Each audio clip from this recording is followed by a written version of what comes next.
ยินดีต้อนรับนักบุญมาร่วมสร้างทานบารมีตีสามตีสี่เปิดสถานีฟังตุลุงยองนักเทศเสียงทองชื่อเสียงดังก้องทั่วฟ้าธานีตัวจริงเสียงจริงวัดดอยน้อยแม่จามเทวีต้อนรับญาติโยมที่มีจิตศรัทธามาร่วมสร้างบุญ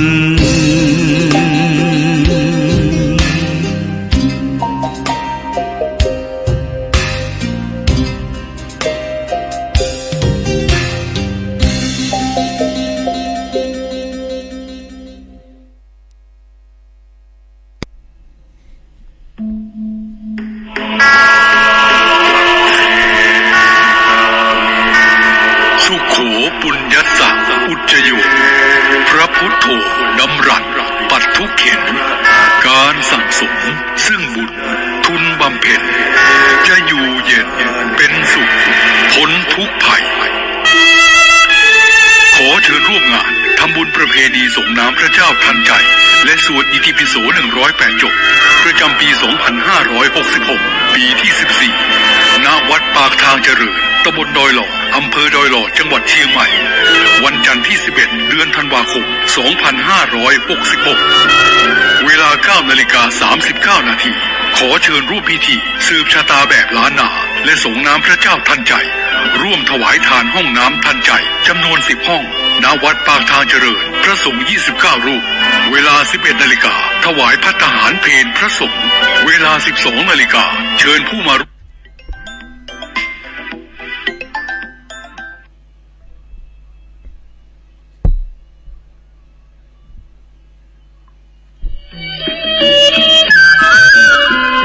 ขอเชิญร่วมทำบุญประเพณีส่งน้ำพระเจ้าทันใจและสวดอิติปิโส108จบและสืบชะตาประจำปี 2566 ณ วัดปากทางเจริญตำบลดอยหล่ออำเภอดอยหล่อจังหวัดเชียงใหม่ในวันที่ 11 ธันวาคม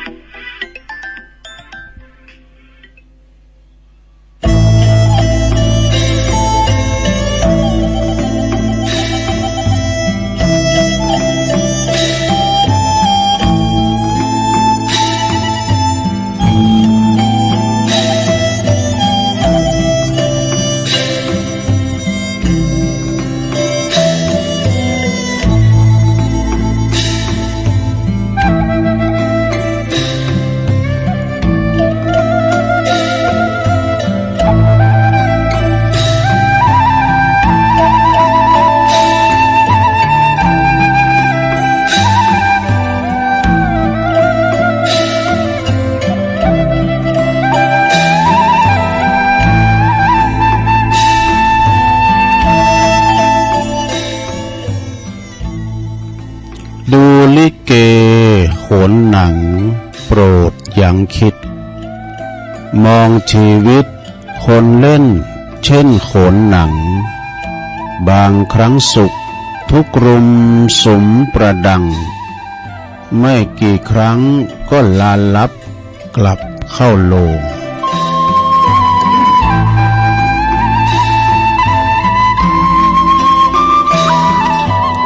ตื่นเจ้าขึ้นมายิ้มแย้มแจ่มใสทุกโศกโรคภัยหายไปหมดสิ่งขอความนอบน้อมแด่พระรัตนตรัยอันมีพระพุทธพระธรรมพระสงฆ์เป็นสรณะที่พึ่งกราบแนบไต่ไหวสาถวายความเคารพมายังครูบาอาจารย์พระมหาเถรานุเถระตันเจ้าคณะพระสังฆาธิการพระภิกษุสามเณรเจ้าจุโตนจุองค์กุวัดวาอารามพร้อมตึงสำนักติภักสงฆ์โดย ขอเจริญปอนมายังบรรดาปอออกไม่ออกศรัทธาตันสาธุชนนักศีลนักบุญคนดีทั้งหลายบ่ว่าจะเป็นปอลงแม่ลงปอลุงแม่ป่าตั้งปีป่าหน้าเอาอาศรัทธาตีนจ้องห้องวัดเฒ่าแก่หนุ่มกำใจยิงต่างหลายแตกตื่นมื่นตาตื่นจืนขึ้นมาก็งุมชามเนาะหาเครื่องหับขาหาวิทยุก็มาเปิดฟังรายการในปนต่างชื่อว่ารายการสัพเพเหระปะกิณกะขอนลุงไก่แจ้งรายการเสียงธรรมแสงทองซึ่งก็รับผิดชอบบริหารเวลาดำเนินรายการโดยตนตัวแห่งอาตมาภาพเก่ากระผมตุลุงนันชัยวัฒนาคเสโนแห่งวัดประทาดดอยน้อยตำบลดอยหล่ออำเภอดอยหล่อจังหวัดเชียงใหม่มาปบมาปะกันในยามค่ำคืนนะขอนลุงขอนแจ้งมาก็น้อมนำเอาสาระธรรมะต่างๆเนาะมาให้ศรัทธาญาติโยมได้ฟังกันแต่ก็เอามรดกธรรมพองกาเอาธรรมะบรรยายพองกาอันนี้ก็ทำมาเล่าสู่จู้กันฟังเด้อก่อนอื่นที่จะได้เอ่ยไปตั้งสถานีวิทยุคืนบุญต่างๆตัวลุงจะนำไหวพระกันเน้อเพื่อความเป็นสิริเป็นมังกละเป็นมงคลกับตนกับโตกับขอบกับโคลูกหลานตันเต่าก็ดีอยู่ดีมีสุขขจัดปัดเป่าโพยภัยเสน่ห์จังไล่ออกไปไกลแสนโยดแสนว่านำปาสิ่งที่เป็นมังกละเป็นมงคลเข้าบ้านเข้าจองเข้าหุ่มโคเนาะพร้อมแล้วกราบหนึ่งกราบสอง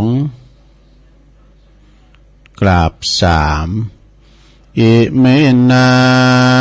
สักกาเลนะพุทธังอภิปูชยามะอิเมนาสักกาเลนะธัมมังอภิปูชยามะอิเมนาสักกาเลนะสังฆังอภิปูชยามะอะระหังสัมมาสัมพุทโธภควาพุทธังภควันตังอภิวาเทเมสวากขาโตภควตาธัมโมธัมมังนัมมัสสามิสุปฏิปันโนภควโตสาวกสังโฆสังฆังนะมามินะโมตัสสะภะคะวะโตอะระหะโตสัมมาสัมพุทธัสสะนะโมตัสสะภะคะวะโตอะระหะโตสัมมาสัมพุทธัสสะนะโมตัสสะภะคะวะโตอะระหะโตสัมมาสัมพุทธัสสะอิติปิโสภะคะวะอะระหังสัมมาสัมพุทโธวิจาจาลนะสัมปันโนสุขโตโลกวิโตอนุตตโลปุริ สัตัมมาสาลาทิสัทธาเทวมนุสสานังพุทโธภะคะวะเตสวากขาโตภะคะวะตาธัมโมสันติติโกอากาลิโกเอหิปัสสิโกโอปันนยิโกปัจจตังเวติตาโปวินโยเหติสุปฏิปันโนภะคะวะโตสาวกสังโฆอุจจุปฏิปันโนภะคะวะโตสาวกสังโฆยายะปฏิปันโนภะคะวะโตสาวกสังโฆสาเมจิปฏิปันโนภะคะวะโตสาวกสังโฆญาติตังจัตตาลิปุริสยุคาเนอัฏฐปุริสปุคคลาเอสะภะคะวะโตสาวกสังโฆอาหุนายโยปาหุนายโยตักขินายโยอัญจลิกาลนิโย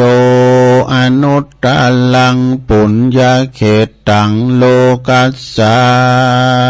ติจะยันโตโป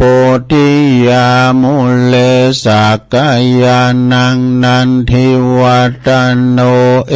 วังตวังวิจัยโยโหหิจัยยสุจัยยมังกะเลอัปปลาจิตตปันลังเกสิเสปัตตวิปุคเลอภิเสเกสัพพพุทธานังอากาปโตปโมทัตติสุนักตังสุมังกาลังสุปาปาตังสุโหติตังสุขันโนสุโมโหโตจะสุยิถังพลัมมาจาลิสุปัฏฐกินังกายกัมมังวาจากัมมังปัฏฐกินังปัฏฐกินังมโนกัมมังปณิทิเตปัฏฐกินาปัฏฐกินานิกาตวานะละพันตัตเถปัฏฐกิเนสัพพิติโยวิวัจจันตุสัพพะโลกโควินาศตุมาเตภวัตวันตัลลายโยสุขิติกายุโกภวะอภิวาทนาสิลิสันเนจังวุตตาปัจจายโนจัตตารโอธัมมาวัฏันติอายุวันโนสุขังปะลัง เอาละเนาะสัทธาญาติโยมต่างหลายยอมจิตยอมใจเปิดความเป็นสลิเป็นมังกะละเป็นมงคลตุลุงก่อเป็นเก้าเป็นโหนำสวดมนต์ไปเป็นตีเรียบร้อยก็ขอกุณพระติตาไหลรัตนะผ่านแผ่วตั้งพระเกี่ยวเจ้าตั้งสามปาการจงโดนบันดาลมาปกป้องคุ้มครองหักษาวัดวาอารามโคงแก้วตั้งสามตลอดถึงครูบาอาจารย์พระสงฆ์องค์สามบาเนนเจ้าอยู่วัดปฏิบัติประพฤติปฏิวัติเป็นเก้าเป็นกันอยู่กับวัดกับว่าเมสง่าราศีเนาะเป็นเนิ่นนาบุญศรัทธาได้มาสักการะบูชากราบไหวเน้อศรัทธาเน้อเป็นบุญใหญ่เขตเป็นบุญกุศลเป็นเนิ่นนาบุญให้เฮาได้มาทำบุญปูจุมปูจาเป็นประธานในการดำเนินการก่อสร้างทาวรวัตถุเป็นเสาหลักให้เฮายึดเหนี่ยวจิตใจได้มาเทศน์นำเทศน์ธรรมเหมือนศรัทธาได้ฟังกันเนี่ยกันเนาะมีวัดเฮาเป็นตีจุด จุดรวมนำจิตนำใจเนอะจะไปละวัดละวาศรัทธาญาโยมตุลุงก็ขอถึงศรัทธาพอออกไม่ออกพอหลงไม่หลงอยู่ดีมีสุขมีสุขภาพพลานามัยสมบูรณ์แข็งแรงเนอะขอเป็นกำลังใจอีปออีแม่ที่เดินเหินไปไหนมาไหนบ้านใดก็เอานำธรรมคำสอนเอาวิทยุปิ้นกูปิ้นเกี้ยมฟังนำฟังธรรมไปในโลกเนอะลูกหลานก็ดีพอบ้านแม่บ้านเนาะจะไปทำธุระนอกบ้านนอกยองไปกาดไปลีเอารถออกคุ้มเอาโหนะก็ให้มีสติก่อนสตาร์ทรถมันหนักมันหลายไปดีมาดีทั้งขาไปและขากลับเนอะนะเอาละตอนนี้ไปจะเอ่ยไปตั้งสถานีคืนบุญต่างๆนะในเครือข่ายที่เปิดหับสัญญาณรายการธรรมะช่วงเวลาตั้งแต่ตี 3 ถึง 5 โมงเนาะก็มีดังต่อไปนี่เนอะก็ขอขอบคุณสถานีวิทยุคลื่นพระพุทธศาสนาการศึกษาและวัฒนธรรมของวัดฝายหินเนอะตำบลสุเทพอำเภอเมืองเชียงใหม่ FM 104.50 เมกะเฮิรตซ์เนอะโดยเมตตาบารมีธรรมอาจารย์ท่านพระครูสมุวิสุวัฒน์วรกิจโจนะเป็นลิงสัญญาณไปตะเมือตูลุงทองตะเมือเพ่งมาแล้วเนาะองค์ข้าโลงได้เมืองฟังกันโลงกันหลายคืนนี้ไปไกลแพ้หลายด้อยนางแก้วแพ้หลายด้อยคุณตาลว่าดูแม่ปุณะเวงแหงปุณะไปถึงปุณะเจงดาวบุญสนาฟังกันไปเถอะเนอะขอบคุณสถานีวิทยุคณะสงฆ์อำเภอฝางตั้งอยู่ที่วัดพระพุทธบาทอุดมนำบ่อสาวาสำนักวิปัสสนา FM 100.25 เมกะเฮิรตซ์โดยเมตตาบารมีธรรมในเมตตาธรรมหลวงพ่อท่านพระครูสุจิตานุรักษ์หลวงพ่อใหญ่เฮาเนาะเจ้าคณะอำเภอฝางนะขอบคุณตุปีจำเริญโชติธรรมโมตุปีสุเทพโดยเนอะลิงสัญญาณไปพี่น้องฟังไม่อายใส่ประการฟังกันหลงหลายขอบคุณสถานีวิทยุแดนดินถิ่นล้านนาตั้งอยู่ที่บ้านโฮงงัวตำบลนำบ่อหลงสันป่าตองเนอะ FM 103.50 เมกะเฮิรตซ์โดยคุณรุจิสมบัติเงาคำนะขอบคุณสถานีวิทยุคลื่นธรรมะของชุมชนวัดห้วยตองซักตำบลขวงเปาจอมตอง FM 98.75 เมกะเฮิรตซ์โดยเมตตาบารมีธรรมหลวงพ่ออาจารย์ท่านพระครูวาปีวรมานิตพระอาจารย์ชวลิชัยวังโสโซนไต่คืนโซนไต่นี่ดักแซบอยู่เด้อมาเดี๋ยวนี้ขอบคุณสถานีวิทยุมนต์เสียงธรรมจากอำเภอแม่แจ่มจังหวัดเชียงใหม่วัดบุพาราม FM 106.25 เมกะเฮิรตซ์โดยเมตตาบารมีธรรมหลวงพ่อท่านพระครูมงคลวิสิทธิ์หลวงพ่อใหญ่เจ้าคณะอำเภอแม่แจ่มเนอะขอบคุณท่านพระปลัดอุทัยตึง2อุทัยโดยพี่น้องแม่แจ่มก็ฟังกันหลายขอบคุณสถานีวิทยุเน็กเนลเรดิโอ FM 96.75 เมกะเฮิรตซ์ตั้งอยู่ที่บ้านจงตำบลทุ่งขวาวห้างหุ้นส่วนจำกัดอนุสรณ์เรดิโออำเภอเมืองปานจังหวัดลำปางขอบคุณสถานีวิทยุชุมชนคนเหนือเขื่อนตั้งอยู่ที่บ้านดงดำอำเภอฮอดจังหวัดเชียงใหม่ FM 90.75 เมกะเฮิรตซ์ขอบคุณสถานีวิทยุเพื่อพระพุทธศาสนาและสถานีวิทยุเพื่อการศึกษาและพัฒนาอาชีพอาร์เรดิโอเน็ตเวิร์ก FM 103.00 เมกะเฮิรตซ์อำเภอเมืองจังหวัดลำปางขอบคุณสถานีวิทยุอาร์เรดิโอเน็ตเวิร์ก FM 99.50 เมกะเฮิรตซ์วิทยาลัยเทคโนโลยีและก็เพื่อการจัดการกฟผ.แม่เมาะลำปางแล้วก็ขอบคุณสถานีวิทยุวิทยาลัยสงฆ์นครลำปางมจรลำปางนะวัดบุญญาวาสวิหาร FM 106.50 เมกะเฮิรตซ์เนอะขอบคุณท่านผู้อำนวยการสถานีวิทยุโดยเนอร์ท่านดร.จิรศักดิ์ปันลำแล้วก็อาจารย์แอมโดยเนอร์เปิ้นลิงสัญญาณไปพี่น้องลำปางก็ฟังกันหนักกันหลายนะและก็สีคำเรดิโอบ้านนาเหลืองนอกอำเภอ เวียงสาจังหวัดน่านเนอะ FM 92.50 เมกะเฮิรตซ์เนอะอันนี้เป็นรายชื่อรายนามของสถานีคืนบุญต่างๆนี่โยมนะที่เปิ้นถวายเวลาให้กับครูบาอาจารย์ตั้งแต่ที่3มานี่ศรัทธานะโอ้บ่ให้บ่ดีจะบ่ได้ยินเด้อขอบคุณทางเจ้าหน้าที่ดีเจที่เปิ้นเฝ้าอยู่สถานีนะลูกนะการว่าเปิ้นมีการเกาะเกี่ยวสัญญาณหรือว่ารับลืมตื่นก็ดี ก็ดักเสียบว่าเนอะตกลงจะอูดีปานได้ก็ตามมาถึงบ่โพดบ่ผิวเหรอมาถึงอยู่ในห้องสี่เหลี่ยมเนี่ยอันนี้เปิดปุ๊บติดปั๊บตกลงก็เสริมสัญญาณปฏิวัติปากทางเจริญปากทางเจริญในปิ้นโหดจ่ายโดยจ่ายไปปิ้นตีอย่างที่ตกลงกล่าวพระเจ้านะนำเสียงนี่ไปสู่ตันผู้ฟังที่อยู่ตั้งบ้านตั้งจองฟังกันตามสบายนะลงเนอะทุกอิริยาบถสี่นั่งนอนยืนเดินไผ่มลูกเตือเดี๋ยวนี้นะเพื่อก่อนนอนฟังกันเดี๋ยวก่อนรับไหลกันอยู่มันเจ้าอยู่นะลงเนอะ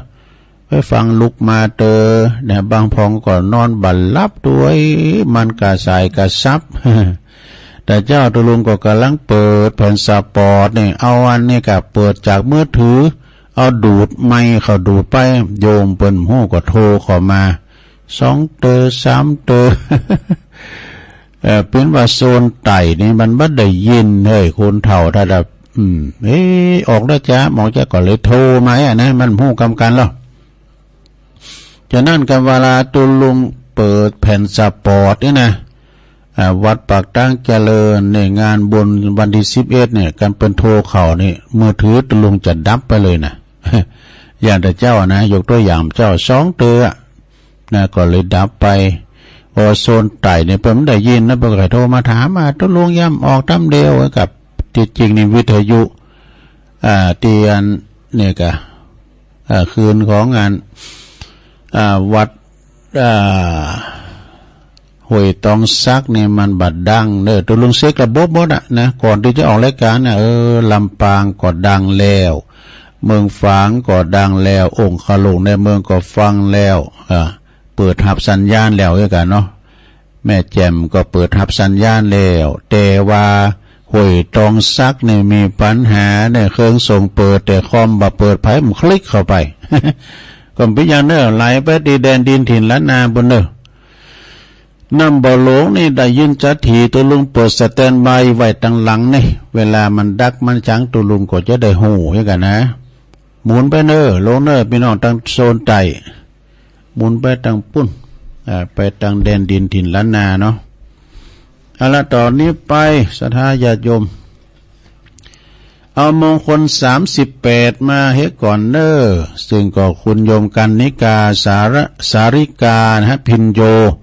เปิ้นมอบหมายถวายหนังสือนี่ให้ไว้กับตุลุงอ้อยเผยแผ่เนาะ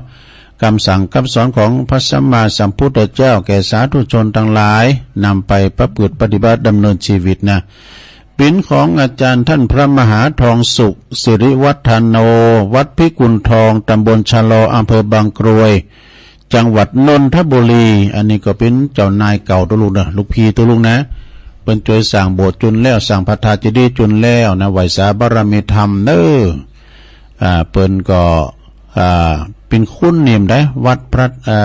วัดเป็นคุณบ้านเหล่าประเจ้าตะเขียวนะลูกแม่ฟองปออ้ายเขานี่นะโยมปอเปิ้นตายโยมแม่เปิ้นตายตุลุงก็ยังได้ไปจูงศพอยู่เดิมไปก็โบสถ์อยู่วัดพระพุทธบาทตากผ้านะเอาห้องกันว่าตุปีหมอไอ้นะอันนี้เปิ้นอยู่ปุ่นอันนี้เปิ้นทำหนังสือมาเนี่ยบทที่3เนี่ยมงคลที่3แต่ก็เป็นหนังสือมงคล38เนาะสัทธาเอามาเล่าสู่จูกันฟังก็มงคลที่3ไปเลยว่าปูชาจะปูชนียานังการบูชาบุคคลที่ควรบูชานี่เปิ้นว่าเก้าไม้ตุ่นไม้ในยังเก้าน้อยอยู่ปิ้นตุ่นก่าอยู่จำเป็นจะต้องมีลักกั้มประคับประคองไว้ป้องกันบ่ให้มันล่มมันกุนมันตาวไว้น่ะเนาะ ลากขาดหากบันขาดกล้าตายไปให้ก่อนกล้าชันใดผู้ตีหวังความเจริญเก่าหน้าในลงเด้อก็จำเป็นที่จะต้องปูจาบุคคลที่ควรปูจาไว้เป็นตัวอย่างในการดำเนินชีวิตที่ถูกเป็นหลักใจป้องกันความหันผิดและอกุศลกรรมต่างๆเด้อบ่เหยย้อนกลับกรรมเลิบขึ้นมาอีกชั้นนั่นนี่อันนี้นะปูจาจะปูจานิยานังเอตัมบังกะละมุตตัมมังนี่นะการปูจาคือหยังเนี่ยการปูจาก็คือการยกย่องเชิดชูเลื่อมใสโดยความบริสุทธิ์ใจนะโยมเนอะบริสุทธิ์ใจจริงใจบ่เสแสร้งแกล้งทำนะออกจากจิตจากใจของเฮาโดยตรงทั้งต่อหน้าและก็รับหลังนะสดาการแสดงต่อหน้าก็เป็นการแสดงเหือทันทราบว่าเฮานี่มีความเคารพนับถือเพิ่นตันนักในคุณงามความดีบ่มีแต่ที่มีอยู่ในจิตในใจของท่านอย่างจริงใจเนี่ยแล้วก็แสดงการแสดงลับหลังนะจริงใจและการแสดงลับหลังเป็นการเตือนจิตเตือนใจตัวของเฮาเองคือผูกใจไว้กับคุณธรรมอันสูงส่งของท่านนี่นะการปูจานี่นะแล้วก็การปูจานี่มีอยู่สองลักษณะเนอะลักษณะที่หนึ่งก็คืออามิสปูชาเนี่ยอามิสปูจานี่เป็นการปูจาสิ่งของที่จับต้องได้อย่างว่าเฮาประเคนสังฆัมจังการในเฮาปูจาดอกเช่นบุตรระลึกถึงคุณงามความดีของบิดามารดาคือพ่อแม่จึงปูจาด้วยดอกไม้ทูบเทียนหรือว่าปัจจัยทั้งสี่มีผ้าอาหารที่อยู่และก็ยารักษาโรคอย่างอี้เป็นต้นเนี่ยปูจาข้อที่สองคือปฏิบัติบูชาปฏิบัติบูชาหมายถึงการประพฤติปฏิบัติโดยการเจริญสมถภาวนาและก็ฝึกอบรมจิตใจให้เกิดความสงบนะนัตถิสันติพลังสุขขังนี่ก็ฮะเนาะความสุขอื่นใดไม่มีเกินความสงบแม้ความสงบจิตสงบใจนี่ดีหนักแด่เจริญวิปัสสนานั้นก็คือการอบรมปัญญาให้รู้แจ้งหันจริงตามสภาวะเช่นการพิจารณาอิริยาบถสี่อย่างนี้เป็นต้นนะแล้วบุคคลที่คนปูจาและมีไผ่ผ่องมีไผ่ประล่ำมีอยู่7-8ทันด้วยกันหนึ่งเฮาปูจากุณของพระพุทธเจ้าน้อมระลึกนึกถึงพระพุทธเจ้านะ2พระปัจเจกพุทธเจ้า3พระอริยสาวกของพระพุทธเจ้าของเฮา4ครูบาอาจารย์5อุปชัยหรือว่าอุปชานี่นะ6บิดามารดาพ่อแม่7พระมหากษัตริย์นะผู้ตั้งอยู่ในทศพิราชธรรมแล้วก็8ผู้บังคับบัญชาที่มีความพระพฤติดีนี่อันนี้นะการปูจานี่นะสดาบุคคลที่ควรปูจานี่แล้วก็อานิสงส์นี่อานิสงส์นี่ก็การของการปูจานี่มีอย่างพองเลยนะอานิสงส์ของการปูจาก็คือมี8-9ข้อดังต่อไปนี้ข้อที่หนึ่งยังความหันถูกที่ยังบ่เกิดขึ้นเนี่ยเฮาหันถูกนะคือว่าสัมมาทิฏฐิคือหันถูกมิจฉาทิฏฐิเนี่ยหันผิดนะ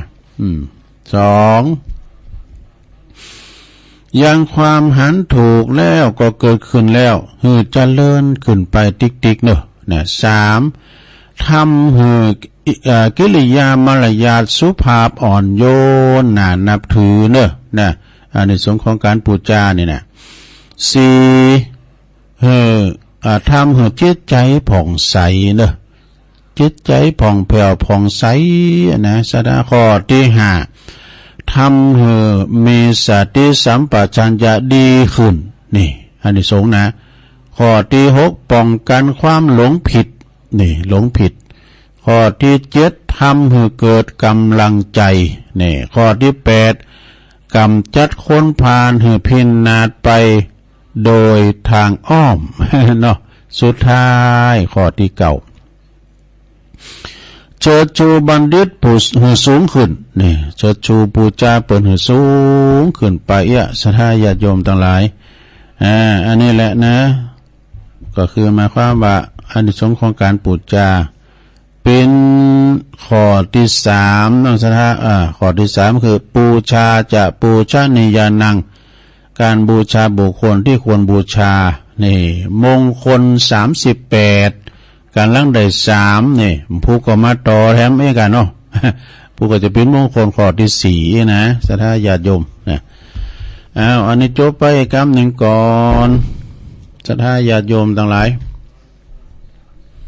เอาไปปิ้นตอนไปกันเดียวก็เอาขอคิดตั้งนี่ทำกรรมนะศรัทธาต่อไปนี่จะน้อมนำเอาคติธรรมคำคมคาลมของปครูศรีนวลแก้วสุขนะปครูดีเด่นเฮานะเปิ้นก็อายุเปิ้น80ปลายมอบหมายถวายหนังสือปอบพยาเนี่ยนะท่านปราชญ์ราชเมธีเปิ้นว่าไหวเนาะเป็นคติธรรมเนื้อศรัทธาเฮาต้องน้อมยอมหับนับถือในความคิดหรือว่าในคติธรรมประวัติชีวิตมนุษย์เฮาเนี่ยมีกรรมเป็นผู้ผลิตนะโยมนะมีกรรมเป็นผู้ผลิตเฮาเกิดมาแล้วอันนั้นเป็นยังตุกไล่เข็นใจจะได้กาอันนั้นเป็นทุพพลภาพอันนั้นแล้วคือมันเกิดมาใจกรรมแต่ว่านั้นเนี่ยหล่อเล่าเอางามได้นะมาเสวยบุญ ก็เฮาจะอ่อนวอนแล้วก็บวงสรวงไปทำไมนะเปิ้นมีกรรมเป็นผู้ผลิตกรรมเป็นผู้กำหนดเรียกว่ากรรมเป็นผู้กำกับการแสดงเนี่ยแล้วก็เฮาบอกฮู้ว่าวันพรุ่งนี้จะเกิดหยังขึ้นกับเฮาแล้วเฮาจะโศกเศร้าไปทำไมเนี่ยเปิ้นทุลุงท้ายโดยไปทำไมเนี่ยไปโศกเศร้าไปทำไมนะแล้วก็มารดาบิดาเฮาคันเฮาบ่เคารพนับถือน่ะแต่เฮาจะไปไหว้พระไปทำไมนี่ไหว้พระไหว้เจ้าไปทำไมนะเพิ่นว่านะไม่มีธรรมะแต่พระเต็มอกเนี่ยพระคุณของพ่อของแม่ปิตามารดานะเปิ้นมีบุญคุณต่อเฮาบุคคลหาได้ยาก2อย่างนะคือความกตัญญูกตเวทีนั่นแหละนะบิดามารดาคือพ่อแม่ของเฮาเนี่ยเป็นพระในบ้านพระเจ้าคินเฮาจะไปลืมเด้อไปลืมคุณพ่อคุณแม่นะแล้วก็พี่น้องเดียวกันนี่เป็นเจ้าของมรดกรวมกันน่ะจะไปแย่งจะไปชิงกันไปทำไมในบัดเดี๋ยวนี้มันเนอะซะนะบางทีนี่เป็นมรดกเลิศก็มีนะข้าฟันบันแต้งย้อนมรดกอีปอยแม่เขาได้ปันกันบัดเท่ากันบ่นี่นะเลยเป็นมรดกเลิศ จังเคยมีข่าวนะเนาะซะนะเนาะแล้วก็บุตรธิดาแต่ละคนบุญวาสนาของตนอยู่แล้วมีบุญวาสนาของตนอยู่แล้วจะไปกังวลไปทำไมมาถึงใดเท่ากันอันมรดกตกทอดนั่นแหละ ขออีหลามันอยู่กับปอกับแม่อยู่กุ้มเท่าตอนเลี้ยงปอเลยแม่ก็ยกขึ้นมาเนี่ยคุ้มหัวห่อเฮือนั่นน่ะไอ้เนาะ บุญวาสนาของมนุษย์มีขึ้นมีลงมีสูงมีต่ำเนี่ยตามโอกาสอยู่แล้วจะไปหล่อนลนไปทำไมนี่โอกาสที่เราจะโหนเลาะมีได้ยากแล้วจะขมขืนไปทำไมเนี่ยถึงผ่าถึงลุงผ่าขาดแต่ก็ยังป้องกันความหนาวได้แล้วจะไปอดโซ่ก็ไปทำไม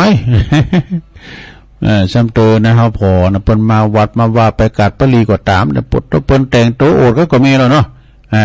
แล้วก็ใส่ข้อคำมาสินจัดใหญ่บังกานี่แล้วก็พองก็มีของแท้เอาของเทมันของเฮนของจริงนี่มันเหมือนน่ะซะนะ ของเห็นของจริงมันเหมือนใส่ของปลอมไปอย่างลูกเนี่ยใส่ของปลอมไปกะไปกาดปวดโตไอหงหันใส่กระสะดุดสะดุดไปสักมือเนี่ยมันไข่โหคะอะค่ะเนาะนึกว่าของแท้กันนะของปลอมย่าก็เลยขี่รถปิกมาขี่รถเครื่องนะปวดบักกอกใส่โหมันชู้กันได้ชู้กันมาเนาะมันโดนแถมท้ายมันจู้ป่ะนะ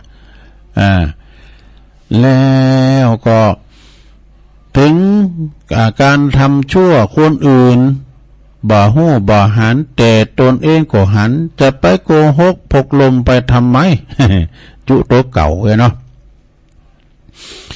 ตีเขามังเมนั้นเพราะว่าเขาสั่งกรรมดีมาไว้ก่อนจะไปอิจฉาเขาทำไม แต่ก็เนาะเปิ้นลำเปิ้นรวยใส่แว่นมีเลสใส่แขนมีแว่นใส่ก้อยมีสร้อยสังวานนะใส่เหลืองหาบางคุณคอยบ่ดอกตาอูเหมือนไอ้หงจะเต๊กอ่ะ ไอ้หงจะเต๊กว่าดอกไปคอยเปิ้นเนาะที่เฮายากลำบากถึงวันนี้เพราะว่าสั่งกรรมบ่ดีไว้จะไปโทษคนอื่นไปทำไมนะ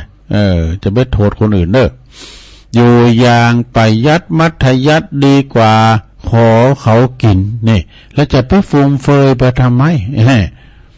นี่ยจะได้ยาจงกินจางกินกับมาตึกต้องนะเด้อจอบเข่าคอต้องเข่าปิญญาติบนะเปิ้นกินในขาบในบางทีนะคุณโรยนี่นะซะนะคุณลำคุณโรยปลาขอบคูไปกินตั้งหลานเนี่ยขาบนั่งเสียงเป็นปั้นก็ไม่นะซะนะเป็นมูลก็ไม่นะแล้วเฮาเนี่ยบ่รู้กินข้าวแล้วก็น้ำพริกตาแดงแห้งติดถ้วยก็น้ำขอเตียวก็กระเม็มกอกสุกก็โน้น้ำอ้อมกอกสุกก็ใส่ดอดโอ้ยน้ำลายปูปูแดงน้ำพริกตาแดงน้ำจะเล็บจะนิ้วมือแดงนะเนี่ยจะไปฟุ่มเฟือยนะมันจอบเข่าขอต้องลงเลยกินไปเตอะมันตึกต้องน่ะกินมาจิตยังกินมาดังสาบเนี่ยเด้อลาบยศสรรเสริญนะลาบยศอำนาจสรรเสริญหลอกคนโง่ให้หลงแล้วก็จะโง่ไปทำไม จือแปลว่าคืนจือว่าที่ลับนะที่ลับหรือว่าความลับไม่มีในโลกแล้วจะปิดบังไปทำไม ทั้งสองข้อลงทั้งสองข้อมีอำนาจล้นฟ้ายังพ่ายแพ้แก่พญามัจจุราชและจะแสวงหาไปทำไม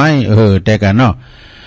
พญามัจจุราชนี่สดาญาโยมทั้งหลายก็คือความตายนะ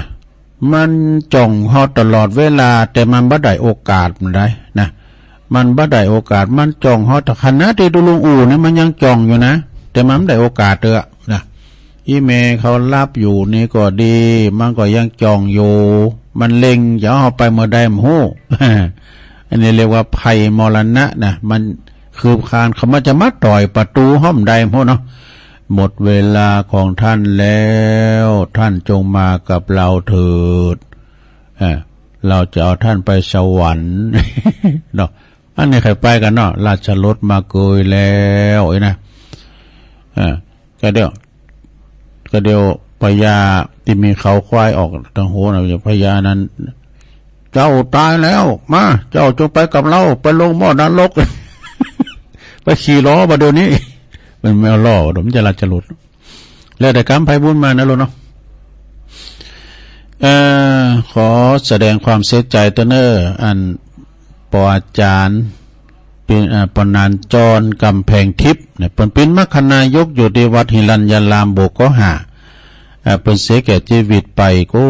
กับปนานจรนี่ก็เคยกันแท้ๆนะกึดวัดสังวา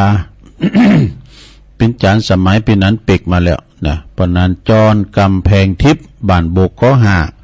มรรคนายกของวัดหิรัญญารามโบกก็หาเป็นได้เสียแก่ชีวิตไปก็จะเสมาใดก็บ่ฮู้นะเปิ้นได้รับรายงานมาเนาะเนาะสดาญาโยมเนาะเป็นปู่จานก็ตายเป็นตัวเจ้าก็บ่ตายเพราะว่ามรณภาพ เป็นธรรมดาเนาะเสียงสุดบุญตึกแล้วมีแล้วบุญเสียงเนี่ยกับพญามัจจุราชนี่กับมันหลากเอาไปให้แล้วชุดกระชากหลากไป มันอยู่ตั้งหลังเขานะเพราะว่ามันเงื้อดาบตลอดเวลามันจะฟันน้ำได้หัวในอันพญามัจจุราชแต่ก่อนอื่นนี่มันส่งจดหมายก่อนมาก่อนนะอาปนิบริส่งค่าที่บุญหัวเนี่ยหัวงอกซุนซานแล้วนี่มันเตือนแล้วนะฉบับแรกนี่ฉบับที่สองเอามาว่าเขียวเฮาเริ่มค้นเลยก่อนนี้เคยหมั่นขันก็โลเกี้ยวบรมคาราบาวลุยไฟคือนางควายจีเนี่ยปุตตนบริหารขากันไกลบ่เดี๋ยวนี้อมขดายละนี่นะแล้วก็เอามาเน็บไว้ที่ฟ้าก็คือผิวหนังของเขาเนี่ยมันหยาบมันเหี่ยวย่นไปนะบัดเต็งตึงเหมือนสมัยที่เขาเป็นหนุ่มเป็นสาวเนี่ยเอาฝากว่าที่ฟ้าเฮิรนเนี่ยแล้วก็จดหมายต่อฉบับต่อไปว่าไหนที่ว่าหลอดไฟก็คือตาเขาเนี่ยตาห้ำก่อนก็แจ่งดีใสงามผอมเนี่ยก็ได้แซ่หูคิมก็ได้หมดได้นะลงนะบัดเดียวนี่อย่างตัวลุงนี่กันมีตาสองจันกันมีจันได้สองกำได้ใส่เวนเนี่ยอ่านธรรมบัดใดเนอะเปิ้นไปนี่มุนไปหันไปนี่ไปเฮิรนใหม่ก็ดีโตเนี่ยมุนเตทำเหมือนกันเราเนี่ยแม่ใส่ขันนี่ปั้นนี่ก็ปั้นนี่ก็ได้เลยถึงเอามันได้ปั้นผมมันลืมเป็นตายเนาะอันนี้มีตัวจ่อยหรอกนะสภาพนั้นสภาพไว้ที่ไหนปอดเราเอาเน็บไว้ที่เสาก็คือหัวเข่าแข้งขาขาตั้งสู้แต่มันไม่ใครสู้ลุกไปก็โอยนั่งก็โอยนี่สะท้าลุกก็โอยนั่งก็โอยแหนบไม่ใครดีแล้วนี่ถ้าได้เสริมแหนบก็ไอ้นะพญามัจจุราชมันมายืนเฮาแล้วสะท้าญาติโยมซ้อหาเนอะซ้อหาอย่างดุก็ปลาไทยยังปลาไทยยังคืออย่างของเขาห่อเนี่ยนี่เขาห่อไว้กินในภพหน้าชาติหน้าก็ทำบุญนั่นเองนะทำบุญไปเตอะศรัทธาญาติโยมทั้งหลายเขาวัดเขาว่าอาบน้ำฟังธรรมไปเนาะชีวิตเป็นของน้อยถูกจลาคุกคามอยู่ตลอดเวลา เกิดเพราะว่าเฮาอายุขนาดนี้แล้วจมูกเฮาก่อนเนี่ยปวดโรคเกยเล่งโง่เล่งควายแต่กันมันไปก่อนเฮาแล้วเนี่ย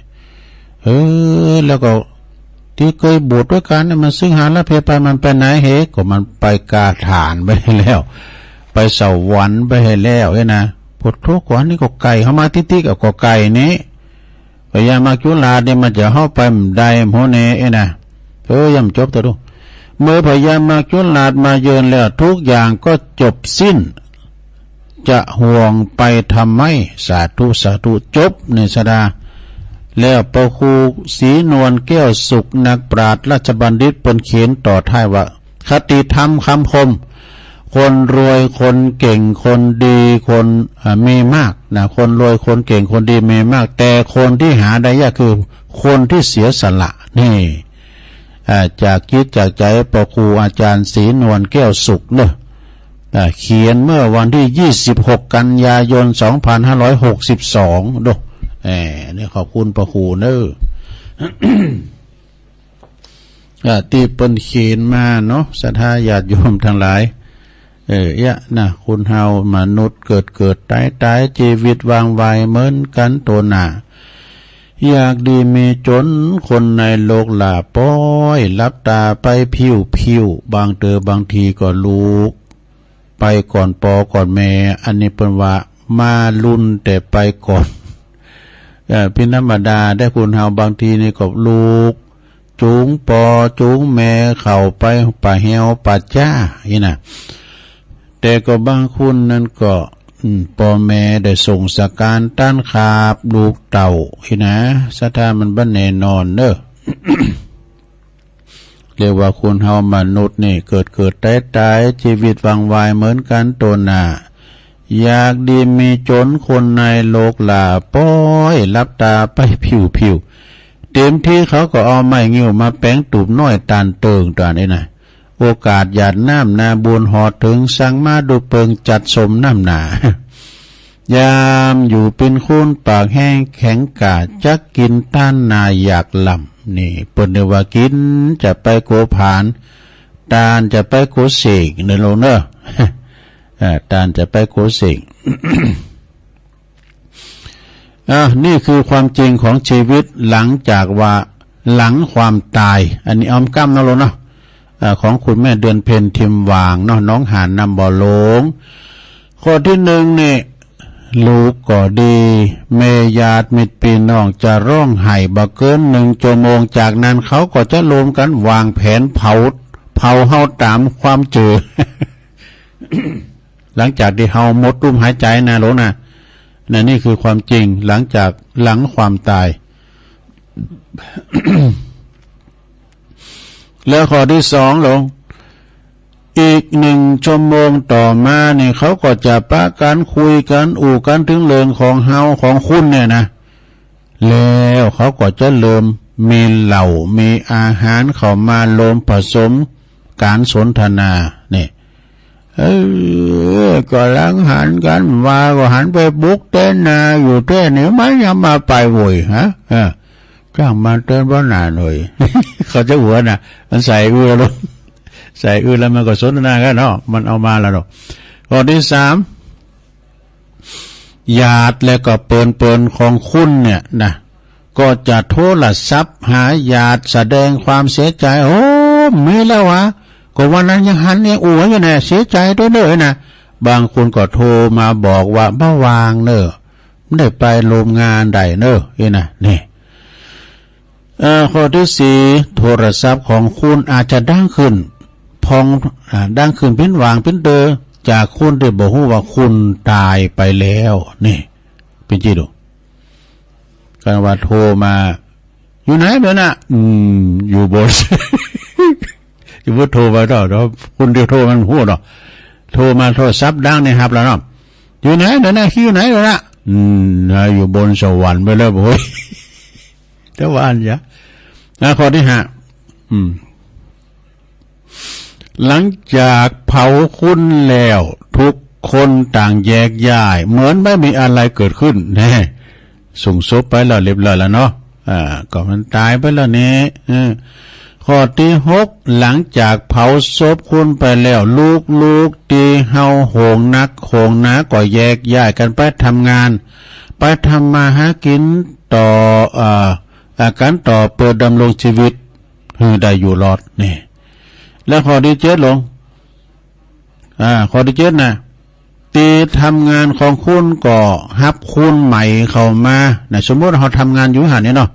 เพิ่นก็จะหับคุณอื่นมาแทนคุณแล้วบ่มีเขา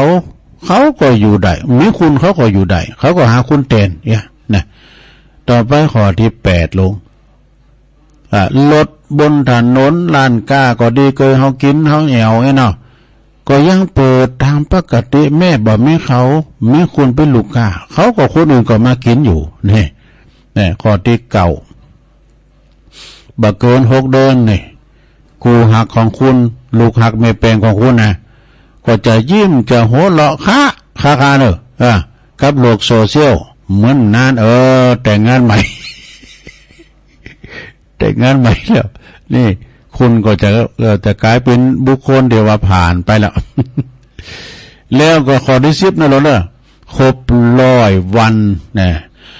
ครบ100 วันหรือว่าครบรอบปีก็ตามนะเขาก็อาจจะรวมทำบุญระลึกถึงคุณพองนะแล้วจากนั้นเขาก็ค่อยๆหายไปจากความจำคุณก็จะค่อยๆหายไปจากความทรงจำของทุกๆคนนี่แหละเป็นว่าบริบทของ1 ชีวิตคุณเป็นมนุษย์ครั้งเดียวเท่านั้นอย่าคาดหวังว่าจะได้เกิดอีกไม่มีใครรับประกันได้จบสดาญาโยมพระโลกเขาท้าเลยไม่เดินเพี้ยนเลยอันนี้มันเราเป็นข้างที่2นี่เนาะสดาญาโยม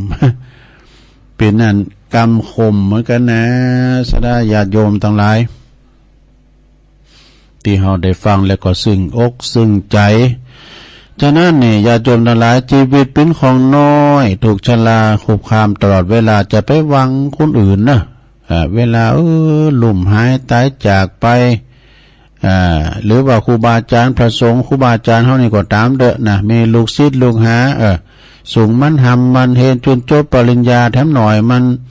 แต่ดีมันจะสูงเข่าสูงน้ำสูงเป็นตัวพองกานะ ท่านอาจารย์มหากามลโชติมันโตเพิ่นบอกว่าโอ้ถ้าคืออย่างนั้นลีนสองก็ไอ้นะมีทางลีนสองเขาก็ไป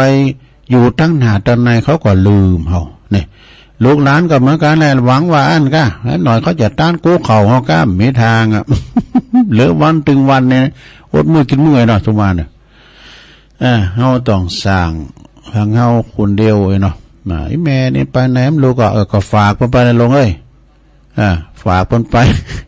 เพิ่นทำบุญสร้างห้องน้ำวัดปากทางเจริญน่ะไอ้น่ะก็เอาหอมเพิ่นไปสร้างบุญสร้างกุศลไปเนาะศรัทธาญาติโยมทั้งหลายกินต้านหยาดน้ำเอาไว้ลงหลายก็จะได้สบายเกิดสุขไปหน้าเด้อนะเดี๋ยวตุลุงก็จะขอยอบอย่างให้น้อยกันเนาะยอบอย่างให้หน่อยเดี๋ยวตุลุงจะมาอุดต่อเนาะเดี๋ยวจิบน้ำกันเดียวกันเด้อศรัทธาเด้อ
ขอเชิญร่วมทำบุญประเพณีสงน้ำพระเจ้าทันใจ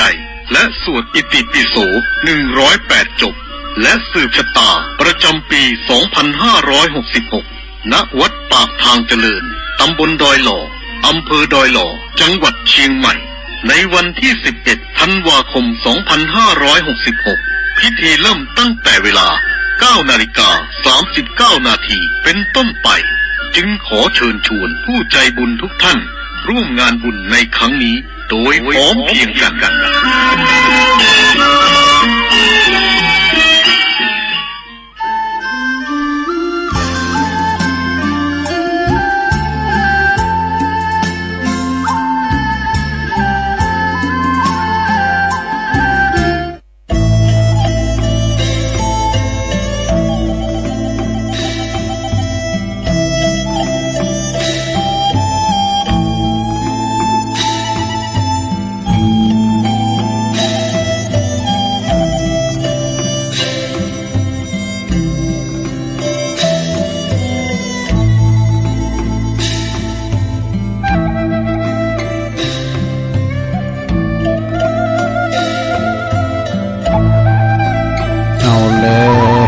ศรัทธาญาติโยมทั้งหลายตุลุงก็จิบน้ำจุ่มคอมาอู่กันต่อเนาะมาอู่กันต่อไปศรัทธาญาติโยมทั้งหลายขณะนี้ท่านทั้งหลายกำลังหับฟังรายการสารธรรมว่า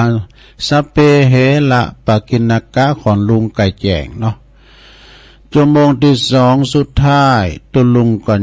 น้อมนำเอาวันนิทานธรรมบักเก่ามาเล่ารำกำเนอะศรัทธา